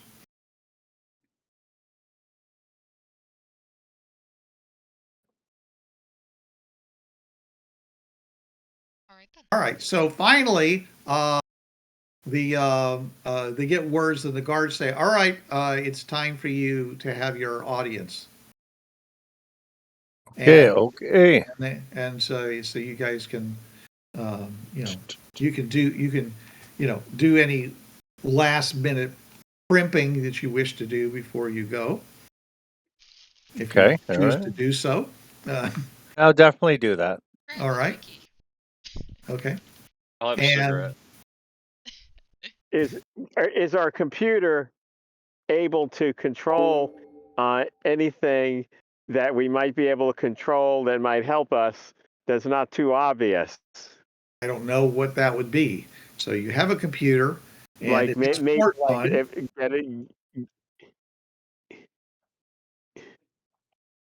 I don't know, like get a drone to deliver some things to us. Okay. Was there a drone in the bag with the computer? No, but it may control it remotely. Does You're it going to just pop try out to of the box control on a its own? you're going to try to control a drone back in the vehicle Are you from here. gonna try and control it with your Well, mind or do we something? know how far away we are? I Yes, know you No, could. exactly control how it with the far away we are, computer. but How far there's no away is it? drones out of boxes or anything. How do you not like they're just sit there powered on all the time. Hmm. You have to turn That's them true. We might not on, be able to turn it on. Okay. open Are a you Okay, case, I'm just pull it throwing out of out the case, ideas. I'm sorry. set it up, turn it on. are you I think just we're gonna fucked right now. Mm. are you gonna try and control this drone with the power of your brain? I can No, explode he's you with my talking brain. about No, I using was the throwing out computer. ideas, I know. and I was wondering if we could control it with the computer. But yeah, I mean, you, to be fair to her, I mean, if one of you guys said, "Oh yeah, I use a biofeedback controller," I'd totally buy it. Valentina could, is that what you're thinking of, Valentina? Uh, I guess it could be what I'm thinking of. I never specified exactly how he planned on controlling it with his brain. Well, if he can control a drone with his brain, maybe he could just kill these guys with his brain. Is that going to serve your purpose? I mean, they don't look I like don't think they're. so. I was just throwing out ideas. It sounds like it wouldn't actually work. You I got mean, yourself into this one, Ken. We we Take didn't back your prep word. any drones for control I from a distance. apologize for throwing out too many ideas. Thank you. So they lead you through the palace, and you come into a large. Okay, I hate to use. People always complain about me using words like large or whatever. Let's call it a 40-foot long room with a table in the center of it. And there's an array of lizard like and like I say these people. I got to give a name for these people because Yeah, they're weird. yeah, and they're all dressed in their finery. They're obviously having a meal, and they're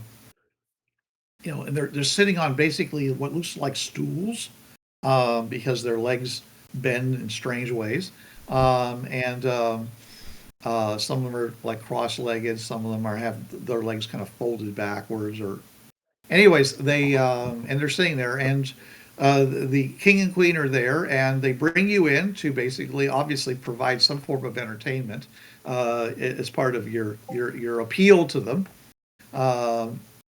There is a large number of the human type slaves, but they're all doing very menial type things. There's also some the same race as the royals. They are pouring things like wine or whatever they're drinking, and food and things like that.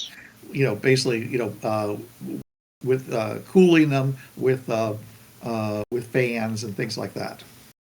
Because it's actually at this time it's quite warm in this room. So they don't seem to have air conditioning, or it's never occurred to them. Anyways, but you do know that as time goes on, this room would probably get very, very cold because it gets cold at night. So, okay, So they might use fire. Do we see a fireplace anywhere, or is that in this room? There you can see some braziers, but they are not currently lit. They look like they've got things in them that might be used to pry information out of people with, but they're off to the side. Mm. They're not. It's a dining hall / torture chamber. Yeah. I mean, entertainment. Oh, it's entertainment. Oh, entertainment. So these guys are sadistic sons of bitches. All right. It can also be a Right. war room. So dining hall / torture chamber / war room. / war room. Okay. Yeah. Maybe it's just a general purpose room that they use for whatever they happen to need at the time. It's obvious that its primary purpose is for meals. But yes, it's definitely occasional torture. It's definitely a multifunction room in regards to whatever they might decide to do. Maybe they'll show movies, or maybe a little branding. Who knows? Yeah, there's some. If you look up, you can see some like rings that are attached to the ceiling that they could put stuff through, and maybe an Olympics. I don't know. Yeah, maybe hang some people, by their feet or other appendages. Sounds like the aristocracy has gotten insane in their time of inbreeding and. Yeah. Anyways, so they see you come in, and of course they look over and they says, "Oh," he says, "our visitors have joined us again, and I am told that they have a presentation for us. I'm very excited to see what they have to say, have for us." So I look for a blank wall. Okay. A blank wall? Yeah, I'll say yes. Okay, or at least I'll set the computer down. There's a section of the wall that is blank. It's okay, and then I'll put more accurate unit so we can project it onto the wall. I mean, it's obvious that they paint, they paint and carve their structures, and there's a lot of statuary and other like that. It's a very ornate room. It's not anywhere near as bare as the room that you were in. Right. So I'm going to try to project it onto a wall so they can see what's going on instead of huddling around a computer. So you find a part of the wall that's the most neutral color. Yes. That you can find. All right. And then I say, "Okay, you guys want me to push the button and make it go? I mean, or do you want to open up with a preamble or maybe a little song? Yeah, and dance? we're going to have to. I don't sing and dance. We're going to have to narrate I could it if you want. because you are definitely going to have to narrate. I think it's. because the language, I don't think we have the local language as a standard IDET language in the videos. It's not going to be that way. Yeah, it's going to show stuff. Yeah, so we're going to have to the narrate it. standard IDET, Right, we can IDET, narrate. is I mean, there is a soundtrack and it does cover a lot of different languages, but this is not one that would be in it. So you're going to have to turn the vocal track off. You can still have the music background Right. if you want, okay, and then you're going to have to narrate on top of that. Yes. So go ahead. Who you can do it as a group. You can do it individually. You can stop and start it for each section that you want to show. Just tell me what you're doing. So I'm going to attempt I'll run the audio track in Hindi and see if they had anything out of that. Because that's like central India and we're not, quite over to. Yes. So I think that might, I forget even what language we were speaking, but like gula kala punja kala baba. I don't know what the fuck we were speaking. You were speaking the Duhandhari language native to Western India. Okay. Yes. Yeah, that's not even a major language. I know there's 120 languages in India, so yes, there are. Whatever. But I'm going to try with Hindi, and we'll run the thing. Who's narrating? I can narrate. Indiri? Yeah, I can narrate. Okay. All right. Indy will narrate. All right. Right, so just tell me what happens. All right. I can directly translate the Hindi to their language, because Hindi is one of the languages I speak. So I will I will translate and see if they think the Hindi sounds familiar. Tell me what it says. I want you to present it. IDET. Right. I don't know what the video is.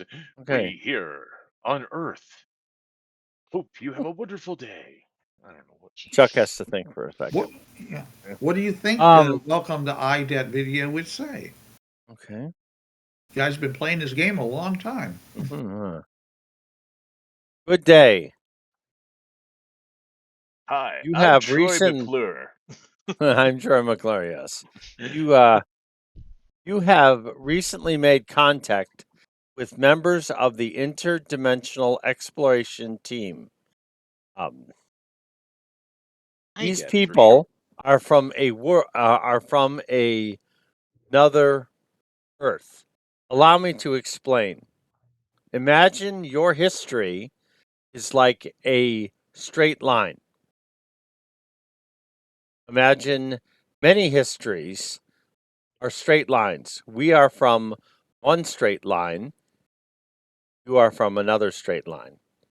Members of this team are able to move between one straight line of history to another straight line of history using gates created thousands of years ago.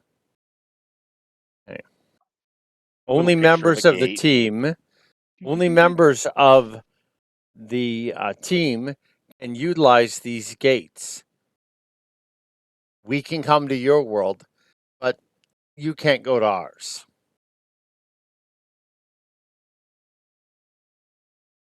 Narrator should pause now for questions. Oh, we pause the video. Well done.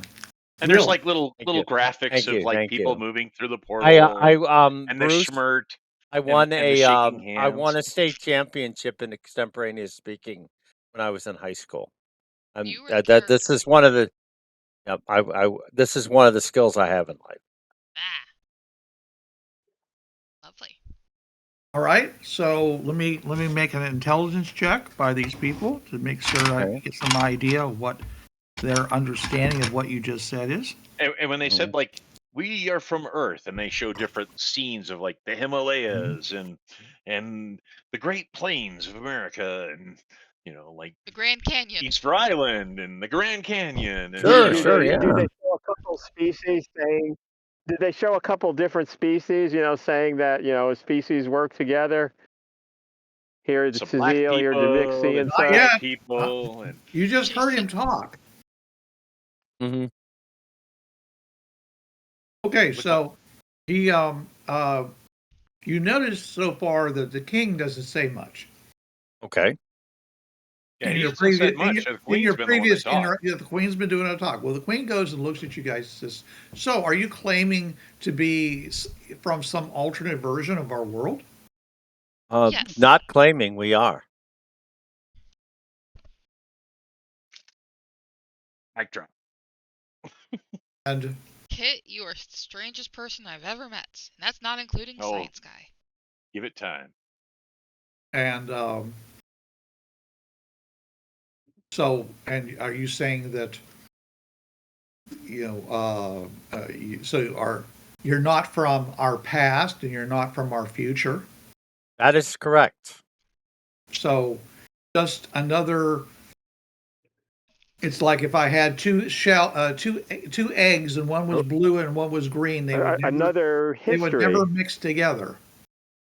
Everyone suddenly goes silent because somebody just interrupted the queen while she was talking. I'm gonna smack You him can upside the execute him. head. You should send him to the mines. I'm just kidding. Oh, she says that's not a bad idea. I'm gonna smack Mark upside the head. Shut up. He does pause, Mark. You could wait until she stops talking. Apologies, Majesty. But I guess Please Mark is continue. very excitable. I mean, he's like, yes, that's exactly what I meant. She's making her allusion to the red egg and the green egg, and she's saying so. And a red egg can never become a green egg, and a green egg can never become a red egg. So, and then she goes and slaps her hands together. He says, "How do I know that any of that is true? Because right now I got a real messy thing." We can show you the gate where we arrived. You can. We can by going show through him. We it. could walk through it and show that we could do so. You probably couldn't, although you might get lucky. The The king gate then, is not visible, but we could show its use. so the king then says, "Are you claiming that that the queen is not worthy of using your gate?" Not in the It's slightest. genetics. We do People not are know do not why use some because people they're can and worthy. some people Mark? can't. Shut it. We don't know. It's not. It's not worthiness. I'm gonna do It what has nothing. I'm gonna do what the prospector did earlier and put my hand on Mark's face. Shut it. Actually, in this particular case, I think it was it was our narrator who was interrupting Mark, but so I think Indari was Interrupting everybody. But anyways, yeah, you had three people talking at once, so she's just waiting there, saying, the king is waiting there. He says, "So you do," he says, "So you do, or you are not claiming that the queen is not worthy to use your gate?"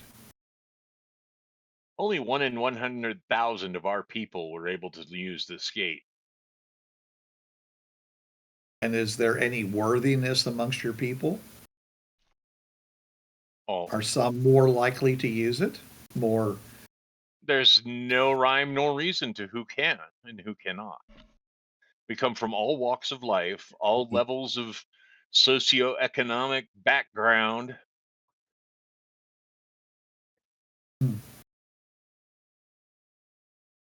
So I you do claim? not. So you claim you have evidence indicating that you come from through a portal and that we can see But- it.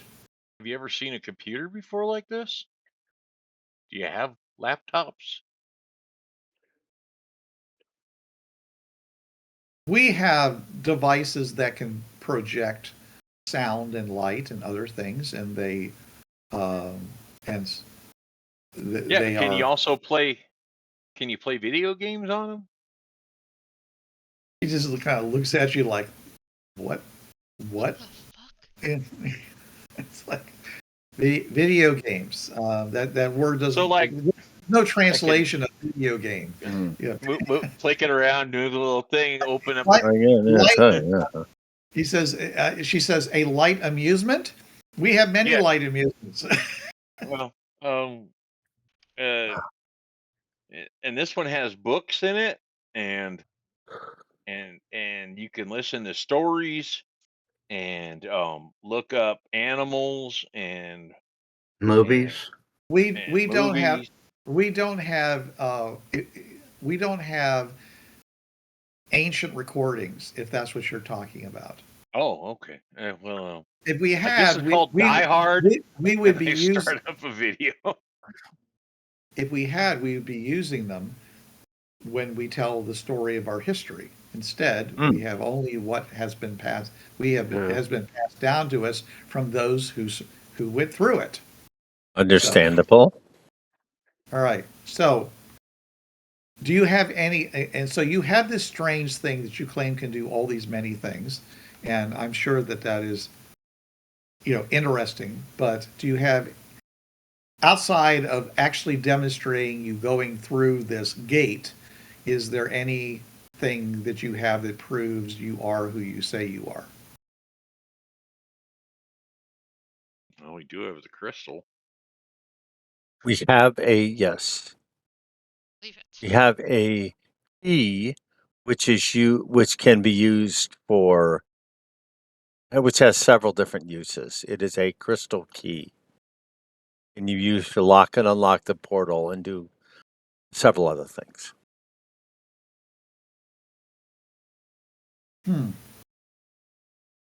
Sounds valuable.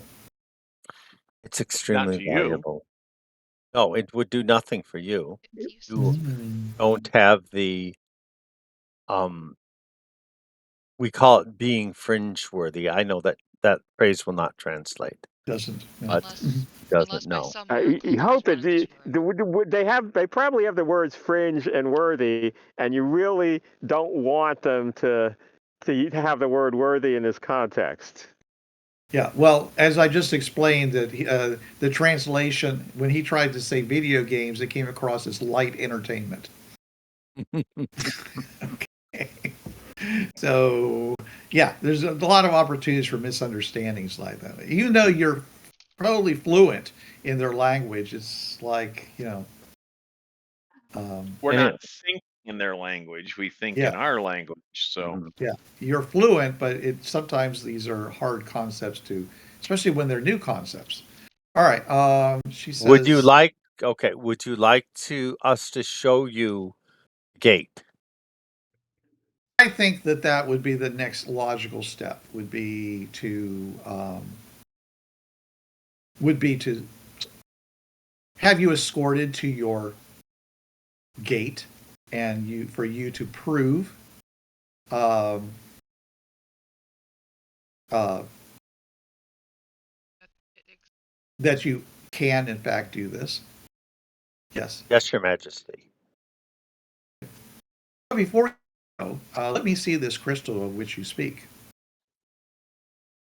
I look at Alpin. thought Kit had it. He's the one who went to get stuff. Pat, are you on right now? Yeah, I but you have the crystal Kit right had now. it. Oh, Kit's got it. Okay. I got it. Yeah, Oh, you went to okay. get stuff. Okay. Well, So I for the guess I fun got of it, we're going to assume you have the crystal. Okay. I got it off the dashboard. It was just hanging from the rearview mirror. It's just swinging on a little leather cord. Yep, pretty much. Yeah, unless you Okay. guys are near, is totally inert. So yeah. Yeah. Okay. I will take it down, or I'll pull it out of my pocket, and I'll use my find Fringeworthy ability. Crystal use is a D4, I think. Yes. No, I didn't put any points into it. Yeah. I say to Wouldn't Bruce. that just detect party members? Nope. You can focus. Bruce, Yes, sir. as the crystal begins to glow when Kit takes it out, I say to His Majesty, whenever someone of our ilk touches the crystal, it glows. This is how we were detected in the first place. Wow, my D4 has exploded twice so far. Yay! 9, 10. Nice. I roll a 10 on my crystal use, Very good. so Okay. I get a raise at All right. least. And it says for finding Fringeworthy, it lasts for 30 minutes, minus 1 to 15 minutes, I guess. What that 1/15 of a minute? I don't know what that means. 4 seconds. Trapping crystal key loses fighter when closer it is to a target. Normally, crystal keys can detect Fringeworthy within a radius of 10 feet without invoking this power. When this power is invoked, the wielder can detect Fringeworthy within 100 feet of the Crystal. crystal. And On if you a get a raise, this raise, distance increases to 1,000 feet. You don't get the exact location of the other Fringeworthy, just getting a warmer, colder feeling. Brightness increases and decreases similar to the proximity with proximity to other Fringeworthy. When there are multiple Fringeworthy present, the wielder can focus on one Fringeworthy individual and ignore the rest. This takes a smarts roll to ignore other Fringeworthy and change targets by making another smarts roll. okay, so you need to make a smarts roll to be able to identify someone who isn't one of the Fringeworthy that are around you. Okay, so I will attempt that.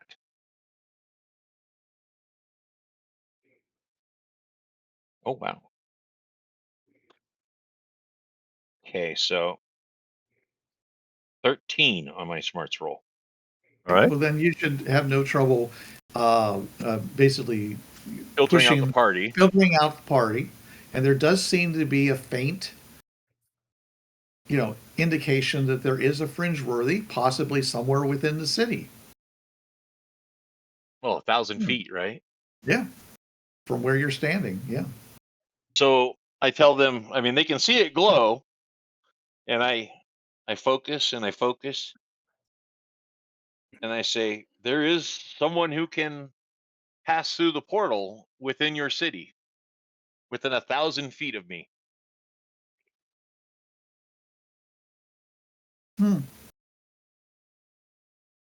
Are you saying you can find this person?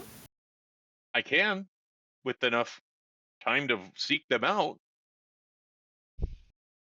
Well, very well. Then you will go and find this person, and they will accompany you back to your portal, and they can testify whether or not it is as you said it is. That if it is some gateway to some kind of Fantastic mythical world. or hell, then Actually, they can let us know whether we should prepare our defenses against you. Okay, we can do that. She calls the proctor, and he comes in. He says, Dr. Proctor. He says, I knew a guy named Bill Proctor, and he was a doctor. And the king says, he says, you are charged with guarding this human, as he seeks to find someone who has the ability to make this crystal glow, and do not return until you have succeeded.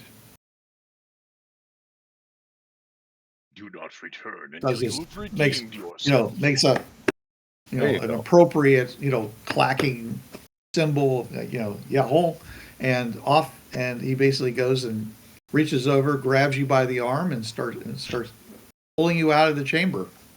Says on the double, buddy. Oh, am I the only one?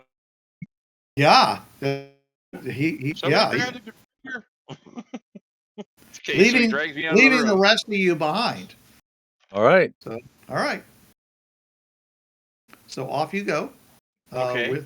And the rest of you, he says, and once he returns, then we will, we will tell you how this expedition will be handled. It won't happen until at least tomorrow. So you will be taken to a place for you to rest, and I recommend that you do so. Thank you. And as you are led out of the chamber, you can hear behind you people saying, "That was interesting." Yeah, he says, "I thought this was just going to be another boring dinner, and look, they really went out of their way to the king, Her Majesty are really wonderful hosts." He says, I can't wait to tell my second cousin, once returned podmate about what happened here." Wow. Second cousin once returned pod me. Okay. I think the proper word would have been clutch mate. Clutch me. Yeah, because you don't know this yet, but these creatures lay eggs. That's kind of what I guessed looking at them. I figured lizard people. So Yeah. They're also Lizard they're also insectile, and many of those lay clutches as Yeah, well. I don't know. I'm trying to figure them out, but looking at them, they had kind of a doggish type looking lizardy flat nosed face, and Interesting that you'd think they look like dogs, but okay. well, just the head looks like a dog. You say so. You make whatever evaluation you want. I showed you the picture. And then they have like lobster claws. Okay. And like no real fingers, but they do. They have real fingers. I figure that's not exactly what they look like. So yeah, I didn't draw it. I just found something that was as close to it as I could. So, but the face looks dog-like to me, I guess. Yeah, those hands they're flexible. I mean, they're not like pinchers. Yeah. They're much more like the way they make alien fingers look like when the UFO aliens. Yeah. Right. Right. And their feet are not as small. They're not as tiny as the picture makes it look. It's like they got little baby feet. Yeah. Well, you know why superheroes all have like duck feet is because nobody can draw feet. Probably true. Right. So you are taken to better outside. Better. No, they don't take you outside. They take you to another room inside the palace, and this is a much nicer room. It actually has pallets in here. There are actually they are. It looks like woven metal. It's basically it looks like cots. Okay, and they have these things on one end of it that looks like little platforms. So it looks like you're supposed to put your head there. They don't have pillows. Okay. However, they do have a number of braziers in the room. No, they're not going to do that. They actually have what looks to be like space heaters, which are arrayed. As a matter of fact, and over top of each of these cots, there's like a parabolic thing, stand with a parabolic thing on top of it with like a burning, what looks like a burning thing on the inside, but it's obvious it's some kind of electrical element. It's essentially it's another parabolic type thing, and it projects the heat down on the surface below it. All right then. Okay. You're going to find that is really, really hot for you. I mean, for something that doesn't produce an awful lot of body heat, like these creatures. By the way, when the guy was grabbing you by the arm, he did not seem warm. So these creatures definitely have, not a lot of body heat. Yeah, lizard people. Cold-blooded. No, I would not say they're cold-blooded, but they're definitely they produce a lot less heat than you do. Okay. People. And so as a result, they when they sleep at night, they use artificial heating to keep their bodies warm, in case they want to get up, because otherwise they would probably be too lethargic to get up. So, wouldn't be able to do fire extinguishers would be a great weapon against them. Might very well be. But remember, you have to be able to cool the whole body. Just It's not like, vampire, cold. So, anyways, but I'm just saying, you see these things around, and of course, it's obvious that the metal of the webbing of the cot you're on would be really good at transmitting that heat underneath as well. So, Like anyways, a hot rock. yeah, and so it's they're not uncomfortable to lay on, okay, but they're nowhere near as comfortable as a air mattress Or an actual cot. or an actual cot. Yeah. So as I said, you don't see a whole lot of things that look like cloth or anything like that, and You could tell them we have gear in the truck that we could use to sleep with. yeah, but you can't. That's up to you if you want to try to get that to happen. If we're So where wearing does he jackets, take me? Well, he's taking you basically through the city. He's letting you.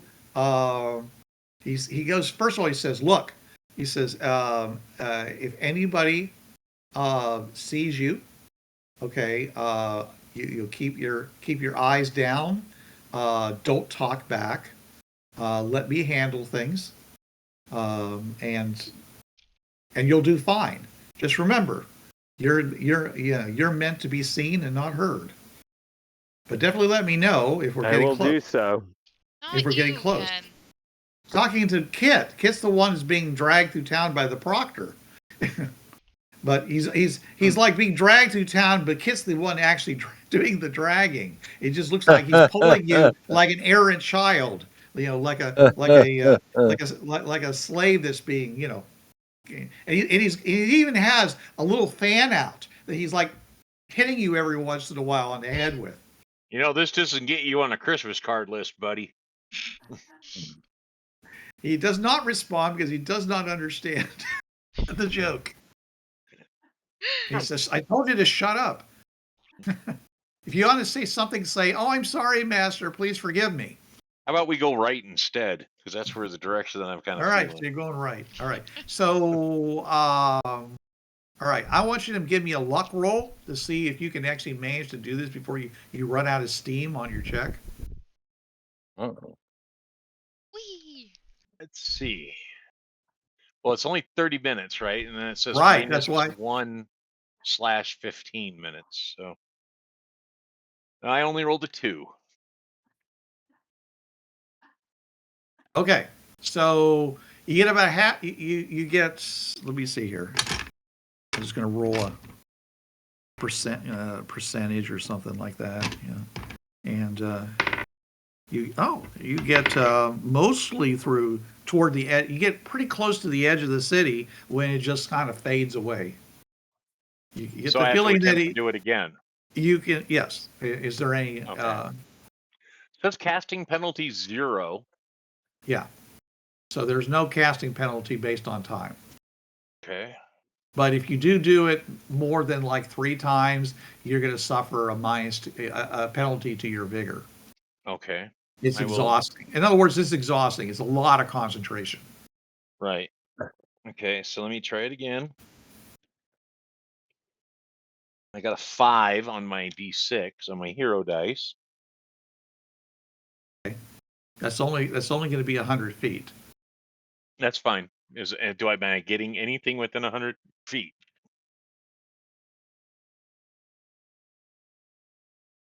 Because I was falling. I mean, it only went out 1,000 feet, so it obviously went off in a different direction then. Well, they can move while you're. Oh, true.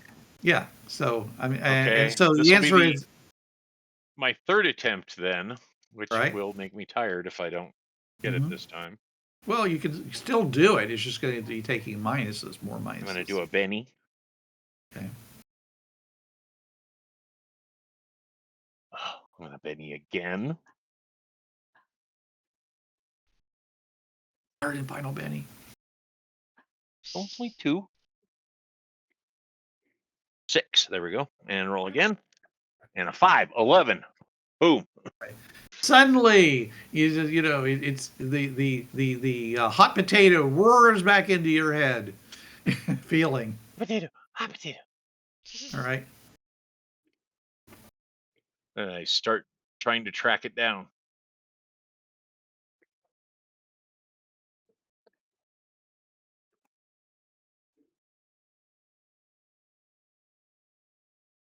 Okay. And you find yourself near a shop that looks like it makes bicycle rims or something like that. Sort of. I think it's in here. This rim job thing. He goes over and he goes boom, boom, boom, boom on the metal of the door. He says, by order of the crown. By order of the crown, yeah, his and her majesties, open up. And the door is flung open, and the people inside are terrified. And he looks at you and he says, which one is it? And I focus. Make a smarts roll. And one of them says, no, he's just a child. He didn't mean it.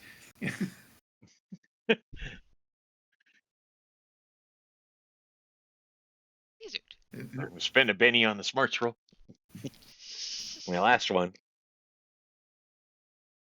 I got a 5 on the smarts roll. All right, so you're able to. I mean, there's only one person in this room that the hot pit. You just have to. Oh, okay. Go to I thought I needed to eliminate myself to make. Well, no, I don't think you have to eliminate yourself. It's really when there's more people. It's like Gotcha. I don't think I don't think you ever have to eliminate yourself from the hot potato cold pit. That would be like really incredibly. That would be me. Annoying for everybody. So yeah, okay. So yeah, you see it. Okay, and I go. There are a total. One. Yeah, there's a total of 8 people in this room. Okay, and one of them is a human, and the other 7 appear to be these lizard / insectile creatures, and let's okay, and then and one is and you seem to be moving toward this ancient looking one. It's like the oldest person in the room is the one you seem to be going toward.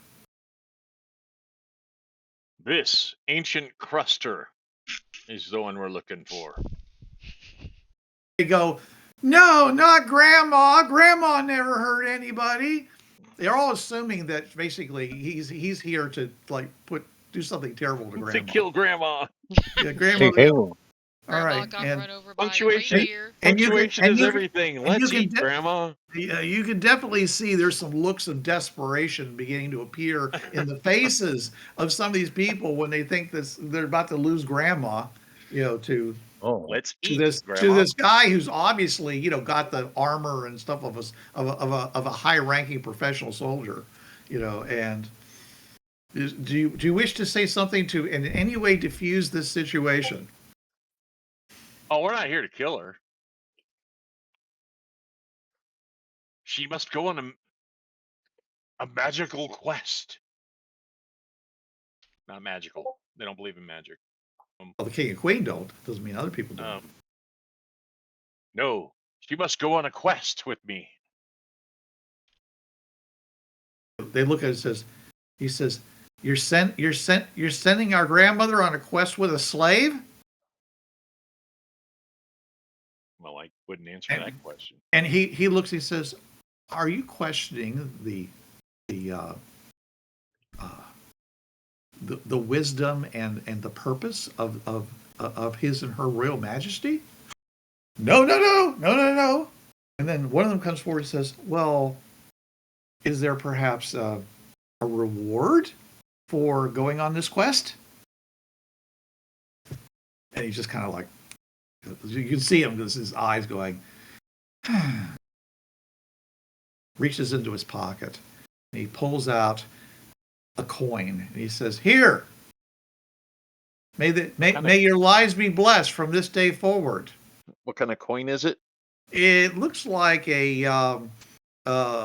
possibly a silver coin. Okay. And he reaches out and he says, "Come on, Grandma. Kick her back, Granny. We're going on a trip." the quest awaits you. And Grandma gets up and very, very hesitantly begins to lurch her way out of the thing. He looks at you and he says, "Slave, carry, as it befitting your station, carry this scion of this family back to the palace." What? Carrie? Yeah, carry. Pick her up. Hey, She's obviously hobbling at about where like do I put my like a half a hands? mile an hour here. Fireman's Where do you carry. want? Where do you? In your throw her over my arms. In shoulder. your arms. I Smack. throw her over Smack. my shoulder. Carrie. Pick her up, slave. Smack, smack. Carry her across the threshold. Are you Yeah, physically oh, marrying mazel her? tov. Let's knock your Yeah, muzzle mazel top. tov. Yeah. So you either got Princess Carrie or Fireman's Carrie. You take your pick. I mean, come on. This is the classic cowboy bit. I mean, you can always like throw a rope over and like tie her and carry her like a handbag. I mean, I'll pick her up. I can pick her up. It's not going to bother me. she doesn't weigh hardly anything. Well, I also have brawny, so I have. Yeah, times 8 my I'm saying strength in pounds, so. she feels like she weighs like maybe 40 pounds. All right, so I pick her up, Okay. carry her off. She's like, she's like shaking. Apparently, she's terrified at all this. I'm like, it's all right, Grandma. We'll be fine. What's Right. all this Adi Shisha? What? And by the way, this crystal is like glowing to beat the band, in your hands. So I stick it back All in my right, pocket. yay. All right, no, that's you don't. annoying. You try. You're like, you got to holding I set her. Grandma down for a minute, stuff it back in my pocket, okay. pick her back up.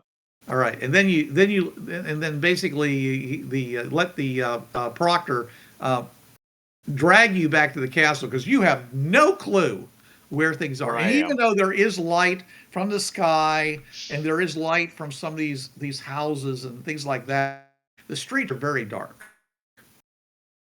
So full of terror.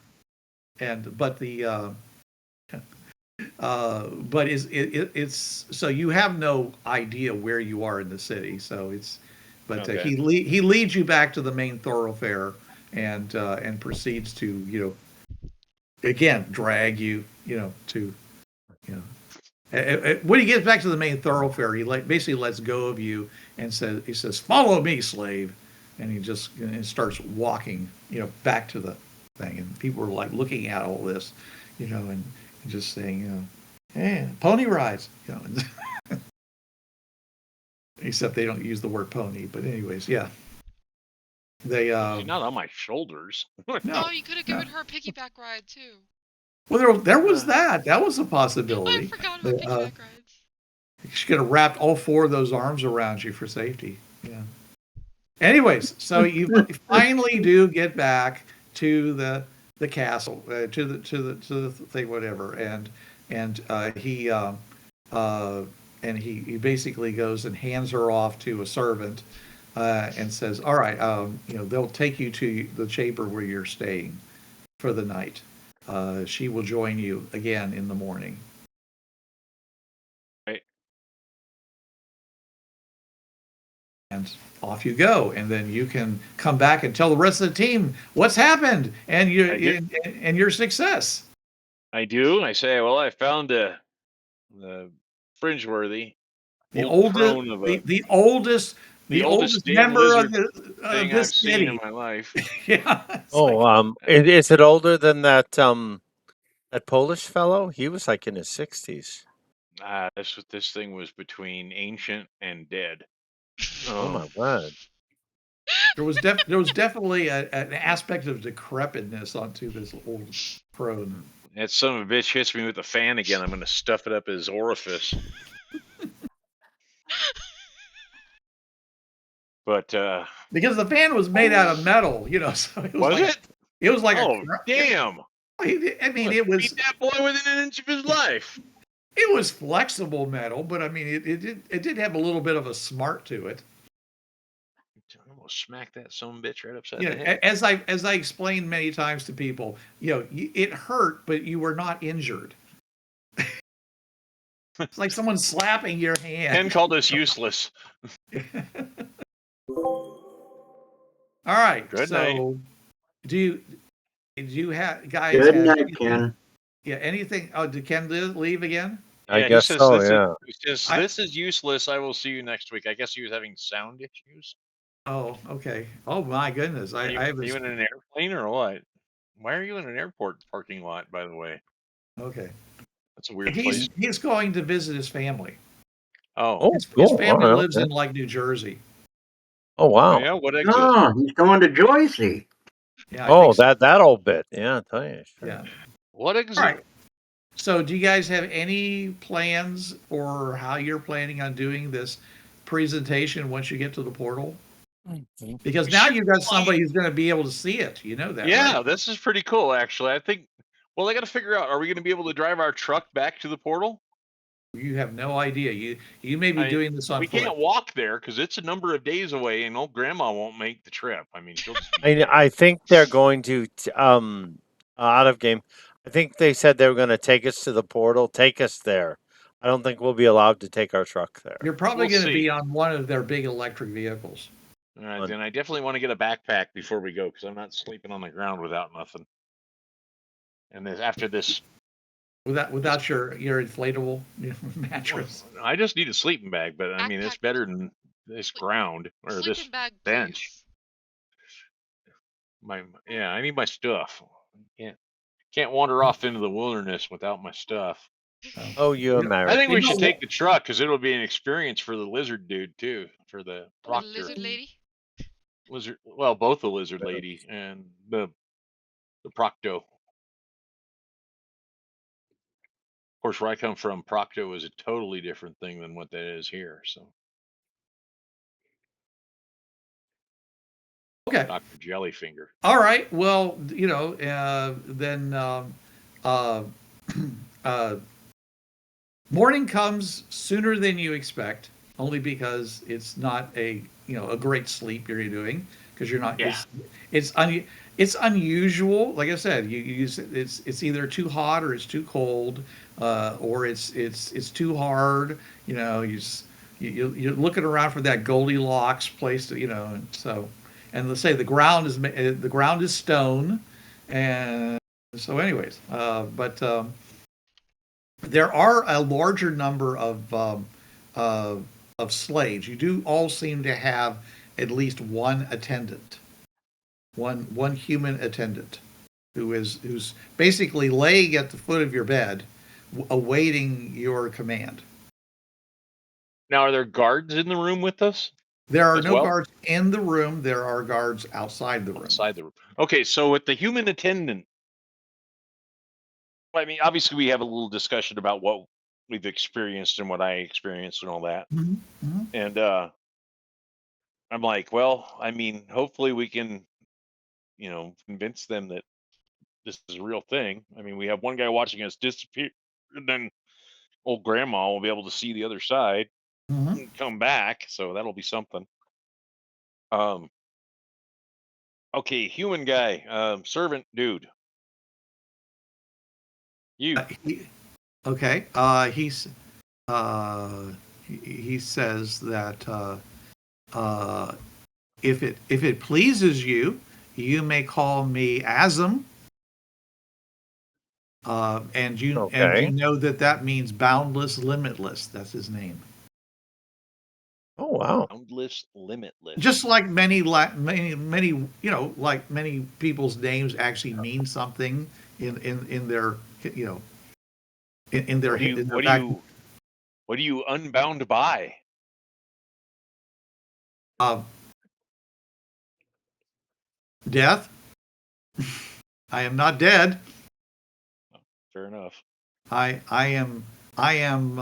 do not live in poverty. I'm well treated and have the possibility of raising healthy children. No. Okay, that's a bonus. Um Is so that like I feel pretty you have a lucky. wife Yes. and who named you? Your parents? Yes. As opposed to. Interesting. Well, I mean, these other people could name them. I don't know. Yeah, These other creatures. I have two children. Right?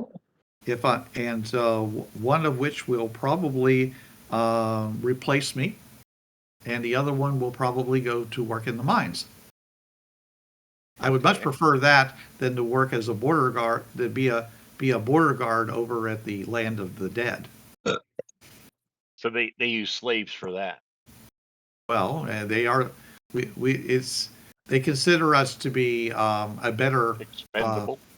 we are expendable. You know, we prefer that if there's a surge from of the Denzians of the land of the dead, that they would meet us first.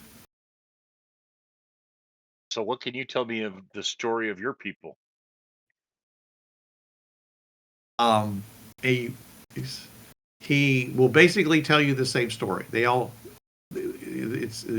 been raised in the history that you've heard. So humans. So there's no variation of thought in that? No, I You mean, there guys are might be some slight variation because it's his retelling of it, but essentially it's like I am descended of those who posed as gods and enslaved the people who now rule over us. It is my lot and my justice that I perform the same duties that they were forced to perform, in times past. Someday. What the So they don't have any idea of like themselves before this cataclysm, just afterwards. Only that he says I having suffered as a slave, I can say that I would not have liked myself as a god because I would have treated others in the same fashion. That's It one is thing that's always puzzled me. That these people were worshipped as gods, and then they're worshipped as gods. How were your ancestors able to better them, best them? I mean, generally you don't best deities. it was the night of the burning knives. It brought everybody down. It brought them low. Brought the gods low. It was a war. It was a war between the gods and of the gods. And we and we. I. He says, I assume we lost. Hmm. So the gods fought the other gods in the whatever these guys are called. They were kind of in the brunt of it because they weren't really cared for. Were they slaves to the gods? Yes, yes. They Well, the roles are reversed now because the yes, gods attacked each other. but because the king and queen, their family had been placed in charge of the mines, they were able to seek shelter there because they knew of the place and the best places to hide there, and they did not suffer the brunt of the wrath of the night of 1,000 burning knives, and How long did they stay in the mines? um, it was only a few nights. It was a very short time. Oh, No, there's nothing in the story about anybody dying of hunger or thirst. All right. But there was a lot of wailing and gnashing of teeth and rending of clothes. and rending of clothes. Yes, and of course, and much repentance from their previous behaviors, and humbleness in order to get, because without none of my ancestors would have been able to seek shelter there in the mines. They would have been kept out. And it's been that way for hundreds of years. Been that. I'm not good at numbers, but yes, it's been that way since the night of 1,000 knives. Now there were some that refused. and most of those died, but some of them did live on, and they are the ancestors of those who call themselves raiders. Hmm. And that's just humans that are raiders. No, criminals who have managed to escape punishment also join the raiders. Oh, okay. So in other words, All right. even the people of um, uh, the king and queen, if they They banish someone, if they find sin, evil within themselves, that they are not fit company, may find will find themselves being put, either to slave labor or to the thing, or sometimes they escape if they can read the handwriting on the walls. They will leave but to survive out in the desert by oneself is no easy task. So falling into a group of raiders is a terrible decision to have to make. But I would not want that on my children. I see.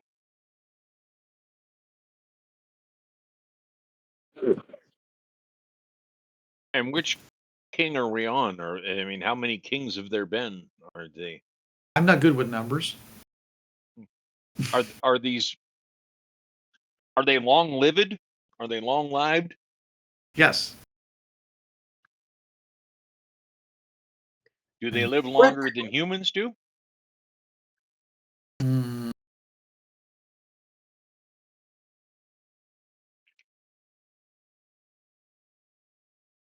well, yes and no. For humans are not, but humans are not allowed to be in the military.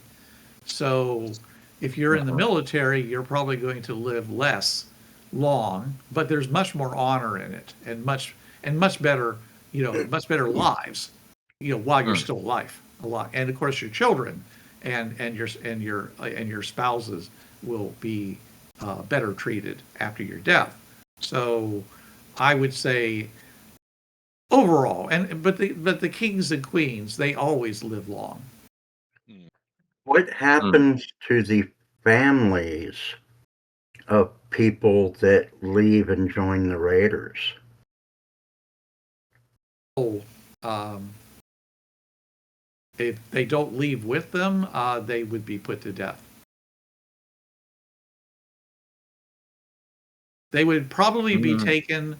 They would probably be taken down as an object lesson. They would be taken down to the pit of madness and thrown in.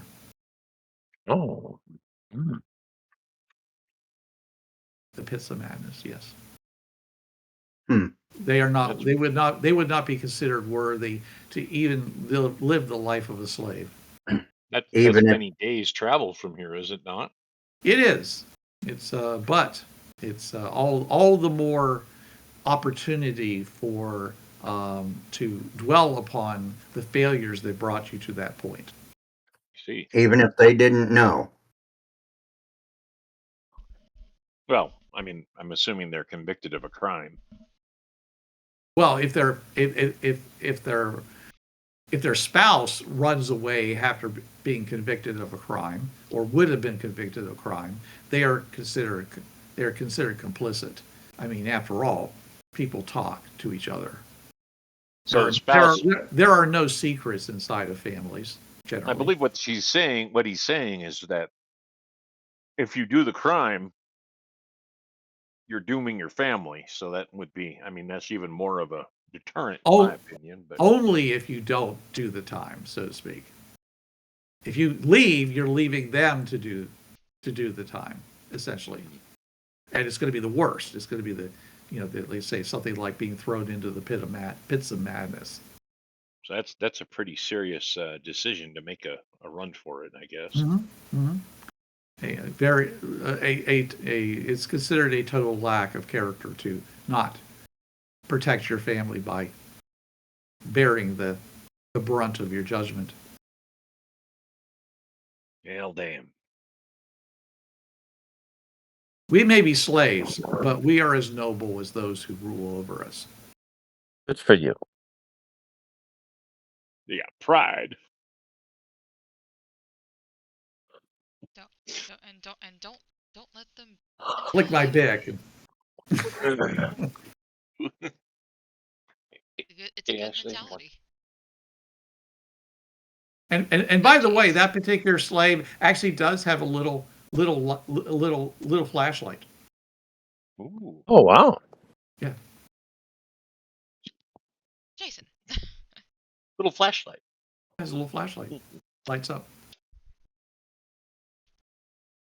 Well, I can't think of anything else to ask him at this time. It sounds like he's got a very narrow view of history, so that's not going to help. Oh. What we have learned. Most people are not Wait a learned in that regard. They don't probably have a very good education system here. Not for that. Can you read? Not. He can read some things. He can read what he needs to read. All right. Read and write? Just not math. Has no reason to write.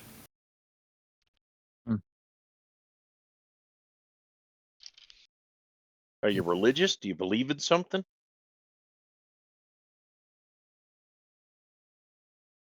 Yeah, he higher believes, power, he, a he deity. Believes, well, he says we don't believe we don't believe that we are gods, and considering the state I'm in, I can't really believe that I am divine.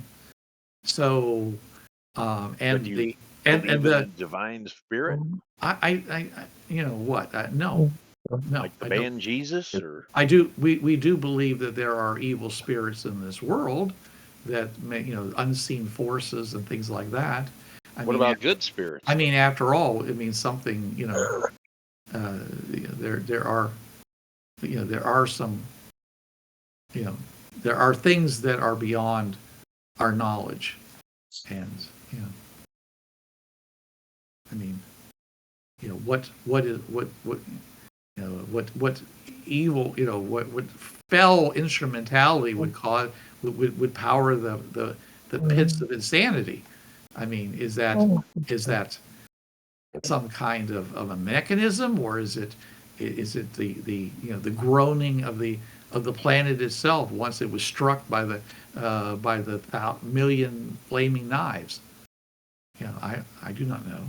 Do you have a good spirit or no a benevolent force that you only that which holds us together, the love of the family. Interesting. They don't believe in any higher power or really any lower power. The evil that we see and the evil and the good that we do is of ourselves. Secular humanists. But he also seems perfectly fine with generational slavery, which is what he's living in. Yeah. Doesn't see that as being any way unfair.